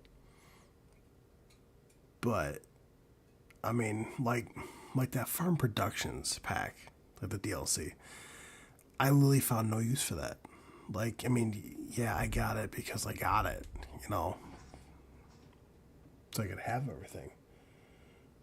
But Well, but like I said, though. So go ahead. but like the one third party DLC that I got that I used all the time was which was the Pumps and Hoses DLC. Which Yep. I did ask Creative Mesh. I haven't heard anything back yet whether or not that's coming back or not. So Which I wish I got more involved with the pumps and hoses. That was one that I never really took off and really kind of did anything with. Oh, okay. So it was just one of those, like, I wish I would have gotten more involved with that one because it was certainly an interesting one. I loved the kind of concept behind, the umbilical cord going onto the fields and doing everything with that. But just never really got too deep into it. right. Well, and I know a lot of people are still hoping that that it could show up as a DLC or could show up as like a added feature, but I wouldn't necessarily say pumps and hoses, but kind of like a manure system for PC, where you actually like to like refill like your slurry tanker or or like your fertilizer tanker. Like you actually had to hook a hose up. Yeah. Like Yeah, that'd be great. I know a lot of people are still wanting that. So, and I know for like me, I want manual attach on all platforms. So you actually have to get out, go to the back of your tractor, and actually hook everything up. Yeah. Yeah, that would be a really, really good one. Now that is one that I would definitely want to be like an option, like a lot of the stuff, because I could see some people really, really loving that, and other people really, really hating that. Well, also like four ways. Like you have beacons, you have turn signals, but like what about four ways? Yep. You know, time will tell though. Time will tell what will happen. So, Yeah. well, when it comes down to that Monday, which is the 6th, so it should be next week. Oh yeah, because it's already the 30th. Yeah, so next week Monday they should be back in the office. And for everyone that's listening right now, just pay attention because I mean throughout the week I know I'll be sharing any news that comes out, anything like that. There will be no more testing lists because they completely took that out. So Yep. don't even look for a testing list anymore. But on the 6th, I will stay tuned to see if any new mods drop. I mean, I don't think we'll get anything on Monday. We might get some on that Tuesday on the 7th, but I'll be shocked if we get anything on the 6th. So, because I know that Yeah. I know that the way that Giants do it, the way that they do it is they don't all go on break at once. So it's like different departments that go on breaks. So like the QA team stays there, so they're there until the 24th. So the 25th is when they start their vacation. That's the reason why we got mods. Now, like last year, we got mods. I think it was on the 22nd, 23rd, and 24th. We also got something on Christmas Day because that was a scheduled release. But all the rest of them, they worked because I believe Christmas was what? On a Thursday? Yeah, because they were there for. I believe it was on a Thursday. I could be wrong. But I know that they worked 3 days and then they went on vacation. So, because I know that some people stated that it's the week of Christmas, they're not gonna be working at all. No. See, now if the 25th falls on a Monday, then you won't see nothing. Yeah. But if it falls like on a Tuesday, they're gonna be in the office. Some people are on Monday. So let's just say the QA team, their break starts on the 25th. So the QA team, some of them who stayed and some of them who went on break. Now the ones that left, because some of them I know went on break on the 23rd, and some went on the 24th, and then the last ones went on the 25th. For the people who went on break on the 23rd, will come back the 6th. And the people who come on the 24th will be on the 7th, and the 25th will be on the 8th. So it's weird on how they do it, but I mean, hey. So, like I said, just be patient, because I don't know if emails are going to drop or anything that week, but stay tuned. That's all I can say.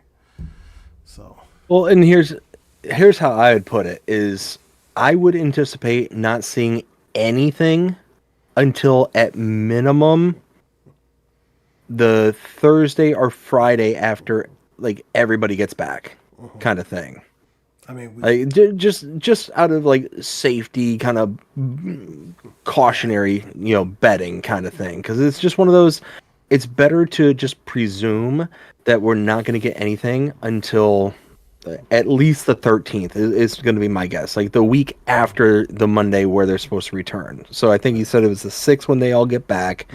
So I would say don't expect anything until then, because it's one of those, like, there's going to be spin up time. There's going to be like kind of the shaking off the cobwebs kind of deal. So, now we'll see. Now, all I'm going to say this, before I hop off, is that if we do get anything on the week of the 6th, then it's going to be very few mods. It's not going to be like 50 mods. It's not going to be like 100 mods. It's not going to be like 25 mods. Like, we might get maybe 10. We might get 6. Yeah. I mean, for all I know, we might only get 3 mods. Like it all depends on what passes and what doesn't. It also all depends on how many people are working. So let's just say, for example, there's only 4 people working. We could get 3 mods. I mean, we could get 10 mods, like I said. But there's no way that we're going to get over 10. So I just want to make that clear to everybody. Because I had someone the other day message me from this other group that I'm part of. And they said this word for word. I deleted the whole message because the guy was extremely rude. But he said to me, he was like, now I'm trying to remember. Okay, so something very similar to it was not exactly word for word, but he was like, how come Giants get to take a 2-week vacation, and then when they come back, we barely see anything? I mean, that's just a bit ridiculous. And I responded back with, well, listen, everyone deserves a vacation. These guys worked very hard. They put out a new game this year. And they're constantly working around the clock. So when it comes down time, this is their downtime. And then they're usually gone for a week in Easter. So that's another downtime. Yep. And then they have other holidays that they're off Friday, Saturday, Sunday, Monday. Sometimes they're off Saturday, Sunday, Monday. Sometimes they're off Friday, Saturday, Sunday. It all depends. But I'm like, this is their biggest break. So I'm like, just be patient. Mods will drop when they come back. It might not be as many, just like I was saying here. The guy ended up messaging me back and said, well, this is complete BS. I'm not going to say the full word, but sure. He said it was a bit ridiculous because if we paid this much money for this game, we should be getting mods all the time. And I was like, listen, you're in the wrong game if you think that's going to happen. Well, and I know I sit there and I say in jest, like, oh, yeah, Giants, get back to work, blah, blah, blah. Yeah, I'm joking. I agree with you that they deserve a break. Everybody deserves, time off to be able to be with their families, especially around the holidays. And you're 100% right. Plain and simple is that, they put out a new game this year. They've been working, near around the clock for who knows how long. And it's one of those where, oftentimes the way that businesses like this work, for those who are not familiar, is that the reason why they offer a long extended break like this is because what they will often do is sit there and say, okay, you're not allowed to take a vacation, like PTO days, between X date and X date. And the reason that is because they offer this large chunk of time away from the office kind of thing. So it's one of those, you must be around from this time to this time, and therefore we're going to offer you this extended period to be able to be around and be with your family for the holidays and do all that stuff. That's typically why it happens like that.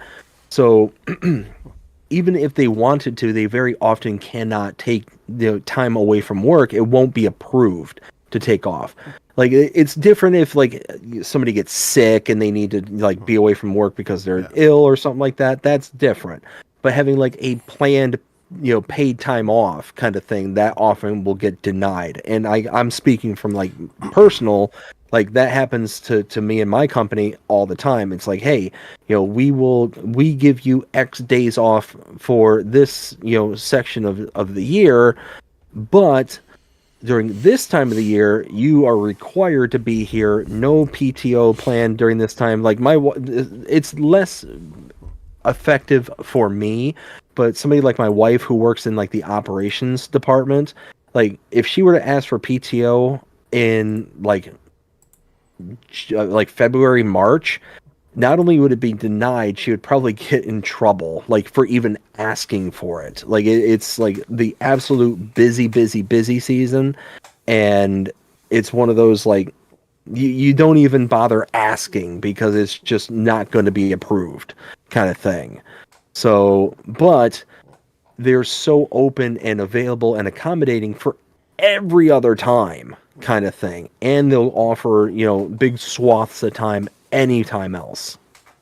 Yeah, kind of thing. So that's often the way that it works in these kind of companies is, we will demand round the clock kind of dedication for this time, but we'll give you this time in exchange.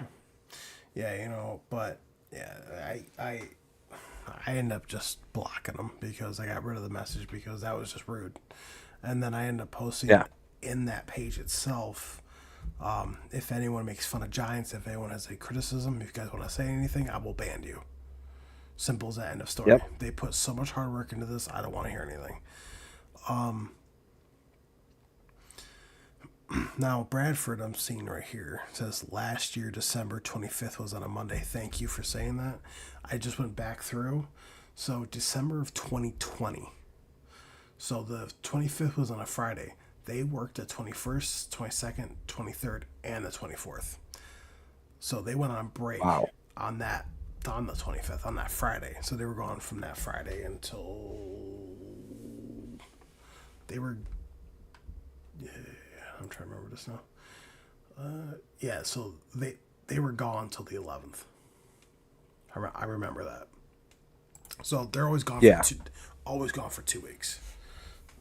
So, which is it's phenomenal. Well, I'm gonna call it nights here because I had to get to bed.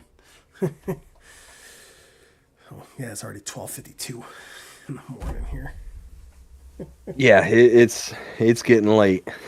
I was mentioning to you earlier why I'm so exhausted. Do you mind if I tell you the story just real quick and we'll bounce? You're good. So what ended up happening is I was in the middle of recording a Let's Play episode. Well, the Let's Play episode last night, and about 2:00 hits, 2 a.m. hits, and I'm sitting there and just doing my thing, and all of a sudden I start hearing boom, boom, boom, boom. Like, what is that? And I look over and I'm like, it's coming from outside, like this really loud music. Now, directly across the street from me are my neighbors, and they have 3, like, I think late teens, early 20 boys. Ooh. And one of them with a group of his friends ended up showing up at like 2:30 in the morning, and just thumping the music and doing all that nonsense. Well, I stop everything I'm doing because I'm getting ready to go to bed at this point. I'm getting ready to call it a night and whatnot. And I'm listening to this music just thumping away in their driveway, and it's going on and on and on. I'm like, okay, it's 2 o'clock in the morning. I've got a 3-year-old and a 6-month-old, and they're trying to sleep, and my wife's in the back sleeping. Like, I'm getting ready to poke my head out and like, hey, fellas, come on. And I know them like through my brother and sister-in-law. They used they grew up together essentially. And they were neighbors for years, and they used to grow up and play together and do all that stuff. So I've become a bit more like cordial with them over the years, kind of thing. But there's times like, hey, not cool. And that was one of them. Well then, it gets worse. It gets worse. No. Oh yeah. Needless to say, I was up until about 4:30 in the morning last night because I just couldn't sleep. I was so angry. So what ended up happening was after they pulled in, they finally turned their music off. And this is, like I said, after maybe about 5-ish minutes that it was going on, kind of thing. They're standing out in their driveway and having a conversation so loud that I can hear them talking clearly in my living room. Oh, jeez. And it's not like I got windows open or anything like that. It's just they're being loud, obnoxious kids. So as this is going on, it's like, okay, I'm less concerned about the loud, obnoxious talking, and I was more concerned about the music. Well, then they all start to disperse and, start to go along their ways and whatnot. And one of them in particular, the one who was sitting there, and it wasn't the actual neighbor kid, it was actually one of his friends, or who I presume was one of his friends. The one who was blasting the music in the driveway gets back into his truck, starts backing out of his, out of his yard, because he was actually not in the driveway, he was actually parked off to the side in the yard. Pulls into my front yard about a good 10 to 15 feet into my yard, and then peels out in my yard. Jeez. As I said many times before, I have cameras. Right. I have cameras I got it all on video, and I was livid. I was so mad. At 2:30 in the morning, I go storming out of my house. And I start yelling and cursing. I'm like, are you absolutely kidding me right now? And I said it in a far more colorful language than that. And I'm sitting there and I'm like, are you that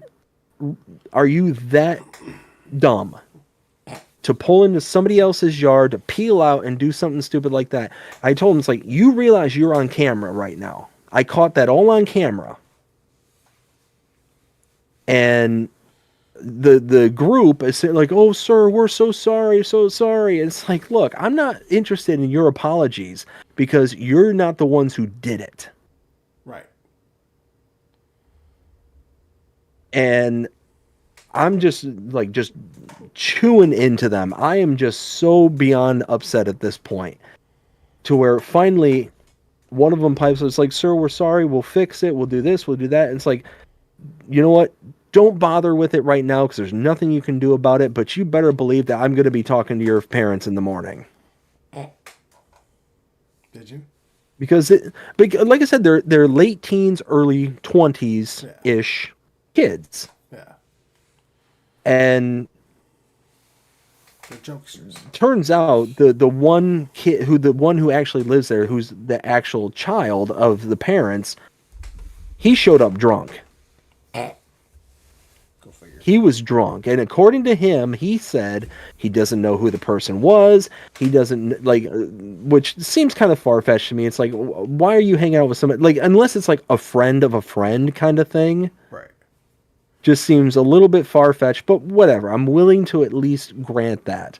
Yeah. But as he's sitting there talking to me, like he's slurring his words, he's not really like he's starting to get like aggressive, not towards me, but towards the person who did it. He's like, "Oh, I'm gonna go over there and beat him up and blah blah blah. I'm so angry at him, this, that, and the other." And it's like, all right, calm down there, Sparky. So, yeah, I told him, it's like, look, man, I'm not mad at you, but a little word of advice: learn to keep better friends, because ultimately, at the end of the day, what he did, you're responsible for. Right. Exactly. Because you invited him over to your place. Well, And I told him, it's like, we've had run-ins with you before with throwing loud parties and, throwing beer bottles into my yard after said parties. Like, there's been those iterations of, disrespect. But again, it's one of those, they're kids, so I'm not going to be that upset. And I offer them a bit of grace that I probably wouldn't offer to most other people, because they are friends of my brother and sister-in-law kind of thing. So it's one of those, like, I'll give them kind of a wide berth. yeah. Well, I mean, So needless to say, I was so revved up last night that I was just laying in bed and I couldn't sleep. wow. I mean, that's my big problem with today's day and age is you have so many kids that are not disciplined anymore. Like, Well, and like I said, the kids themselves, like the boys that live there, they're good kids. Like they make dumb decisions every once in a while, but for the most part, they're fine. I mean, okay. So, like for example, like the way my brother and I were raised is that if I'm gonna use this as an example towards you. So, like, let's just say if I came to visit, right, with Bree, we stayed in a hotel or something, we ended up coming over to saying hi, blah blah.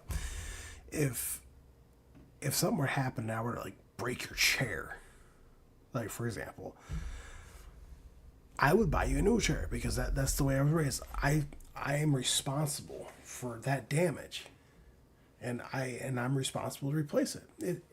It's like my brother. He came over to my old place, and he dropped a plate on the ground. He went to the store and he bought a whole new set of dishes for me because he felt obligated to, because that's how we were raised, But you have like kids now these days. I mean, sure, like some kids can be good kids, and yes, people make mistakes, but a lot of the kids now are like, I'm not paying for that. I don't have to do that. Like, they're not held responsible, Yep. And that's my biggest beef with a lot of people. Even like going through stores, it's like you see like the other day I was at Walmart and I literally saw an 18-year-old kid with his family freaking out because they said, no, we're not going to buy you this game. They kept the kid. jeez. The kid literally smashed the like punched the window, like like where the games are. You have to go unlock it. He punched it so hard it came off the track and cracked in a corner. Oh, jeez. And I'm like, and I'm sitting there like, huh? And I literally saw the kid's father walk over and look at him and say, now, was that responsible? Listen, we're not going to get the game at this point in time. The kid started throwing a fit and his mom came over and they babied him. And then his mom was like, you know what? We'll just get him the game. Right then and there, and I even told this to Bree too. I was like, listen, this is what happens this day and age. Your kids are raising you. Yep. Like what happened in the old days? Like me growing up, my parents raised me. Like if I did something wrong, I would know I did it wrong. I would know I did something wrong because I would get disciplined for it. Mm-hmm.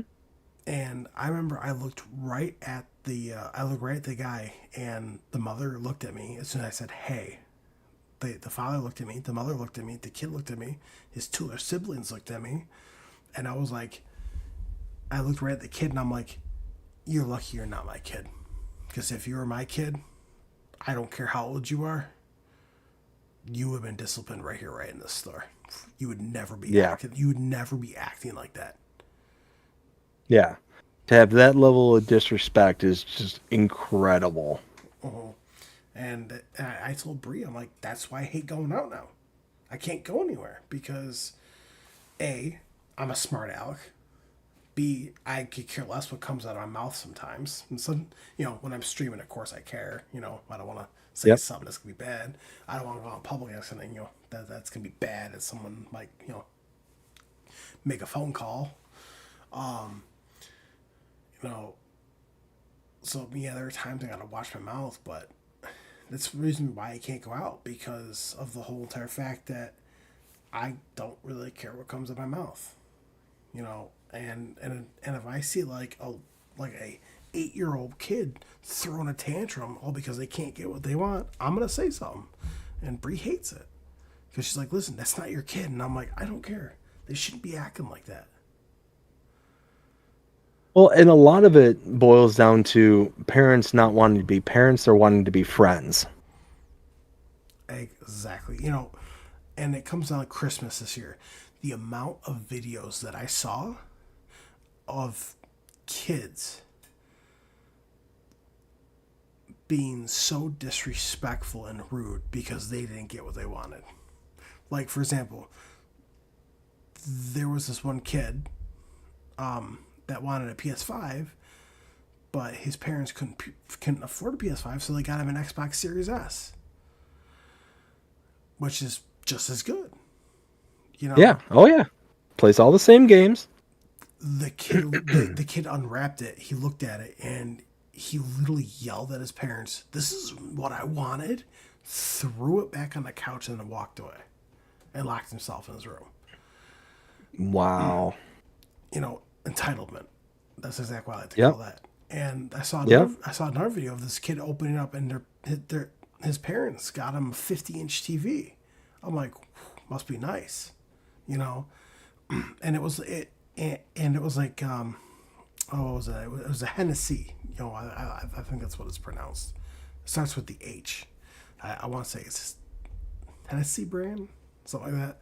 It was an off brand that I'm not aware of because I've never had it. The kid unwrapped it, pulled it out of the box, looked right at it. Like, he literally pulled the TV out of the box, looked at it, and he was like, "I don't want this," and he started swearing.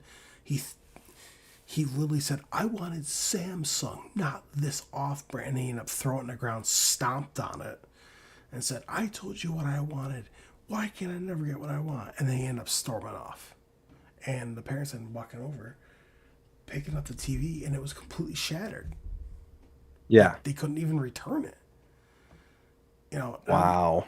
And I'm like, you gotta be kidding me right now. If that was my kid,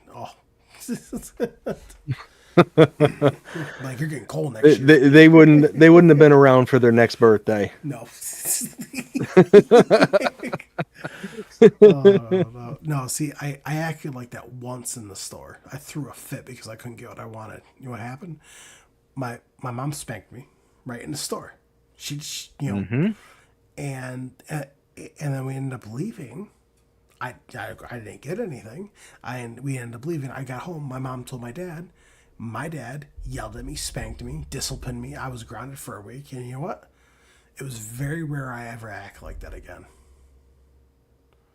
Oh, I mean, yeah. Growing up, I only was spanked, I think, twice my whole life. Oh, awesome. And that's all it took.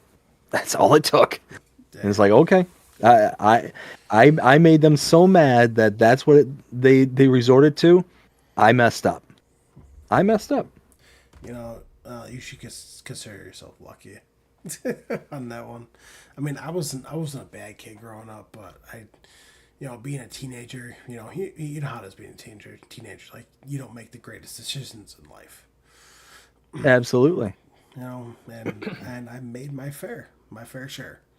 Which I'm not going to share when I'm on here because that would not be a very good story to share. But yeah, but I'll put it this way: after my dad found out what happened, He literally came storming into my bedroom, flipped all the furniture over out of his way just to take a wooden spoon against me. Mm-hmm. You know, and yeah, I learned my lesson from that one. Trust me. That's all Oh I'll say yeah. for that. You know, but well, because now these days it's like you do that even if there's no mark, right? Like you have kids calling like 911. You got all these kids doing something. You know, being like my parents are abusing me. They're beating me. You know, no, it's called discipline. Yeah. Well, that's it. Is we live in a time and age where discipline is at all levels, not even just in the whole family dynamic, but just discipline as a whole has been just completely thrown by the wayside to mollycoddle feelings.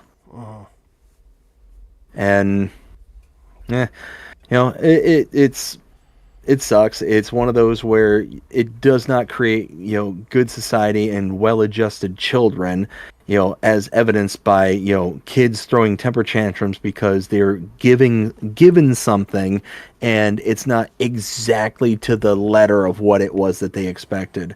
Kind of along that same vein, I remember a few years ago, there was a video of a girl whose parents were giving her a car, like a full-blown car. I think it was like a Sweet 16 gift or something like that, like his 16th birthday. And they bring her outside. They had the blindfold on her. They take out the blindfold, and she's like super super excited at first, and then all of a sudden she sees it, and she's like, "It's not the color I picked," and blah blah. And she just lost it. She was just freaking. It's like, are you kidding me right now? You were just given a like $20, $30, $40,000 vehicle, and you have the temerity, the gall to say anything other than thank you, thank you, thank you? Well, I mean, it's kind of like this other, like this. You bring up a great point. It reminds me of this other video I watched of this mother that bought her kid a brand new BMW, M3 Series, like brand new, like this, like it just came off the truck, like factory truck, like getting delivered. Yeah. It had like a bow on it and everything else. Brad Spigot. Do you know what the kid said?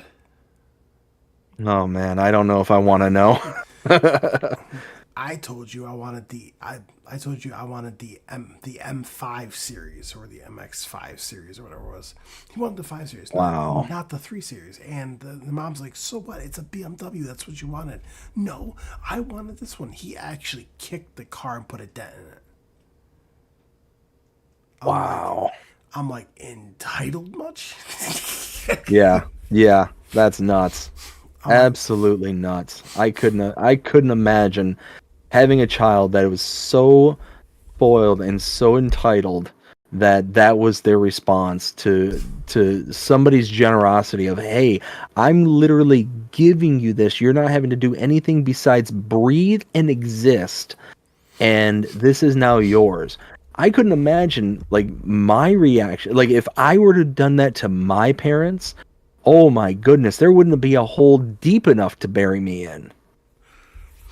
Right, and besides that, it being a BMW, those are expensive. Yeah. Oh yeah. And it's funny because I actually watched a follow-up video from that. Well, because you know how like a lot of TikTok videos are staged, right? Oh yeah. Yep. This was not staged, not even in the slightest. So because I saw a follow-up video from it with the father actually looking at the car, seeing a dent inside of it, and he called out the son, asked what was going on, and he told his dad, I stated I wanted this, not this, and the only thing that the father did was say, go up to your room, and then he ended up, then his mom ended up coming out, and they ended up returning the car. And then of course his son got all frustrated over it because it's like, why? He literally said, why did you return my car? And I remember the last little bit of it, the father said, "Your car, we bought you that car. You said you didn't want that car because you want to be picky. You want to be picky? You can go buy it yourself." And then that was it. Yeah. And I'm like, Wow. I'm like, yeah, that would never even happen for me. I would have been like, "Thank you so much." Oh yeah, I mean, I wouldn't have cared the color. I wouldn't have cared if it had four wheels and engine and moved. I'd be like, "Thank you so much. I am such a lucky child that I have two parents that care about me enough to where they're going to like go out of their way, use their hard-earned money to be able to purchase something for me like that." I mean, that just is absolutely bewildering to me. That's even an option Right. to some people's minds. Yeah, I'm like, and I told Bree this is one reason why I don't want to have kids.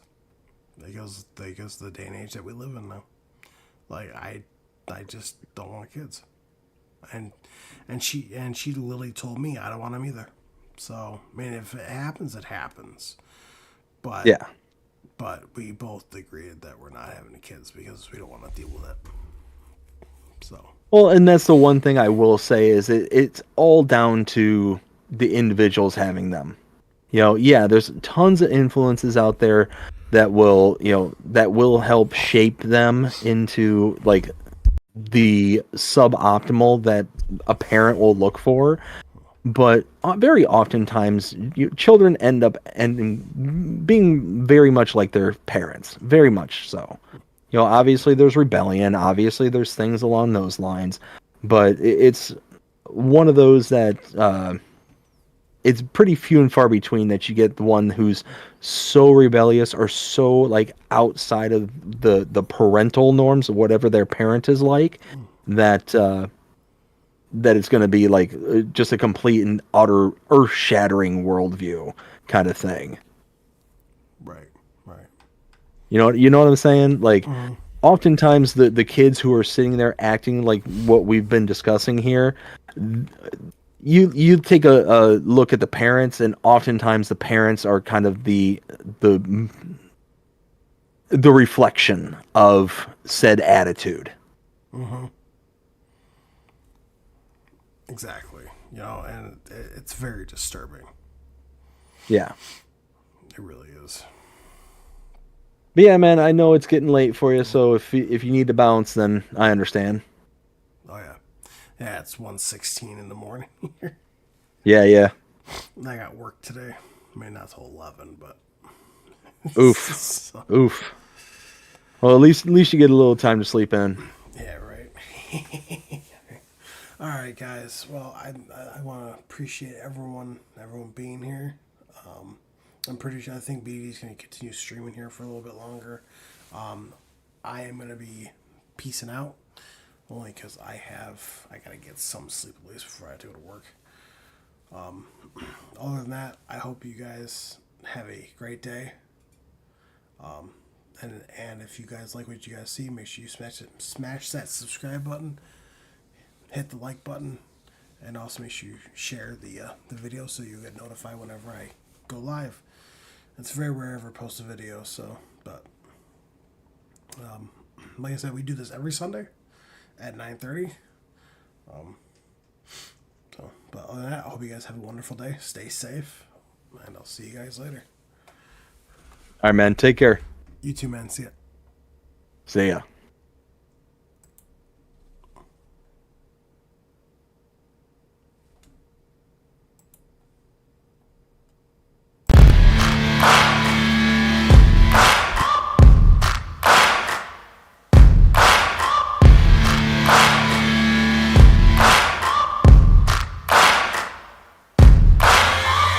Searching for greatness in a sea of the dying and shameless.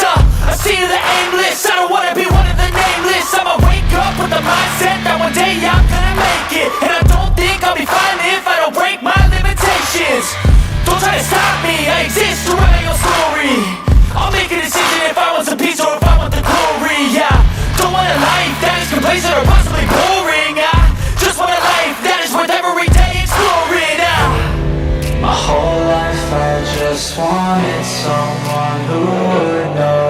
me. My whole life I just wanted to be somebody to be.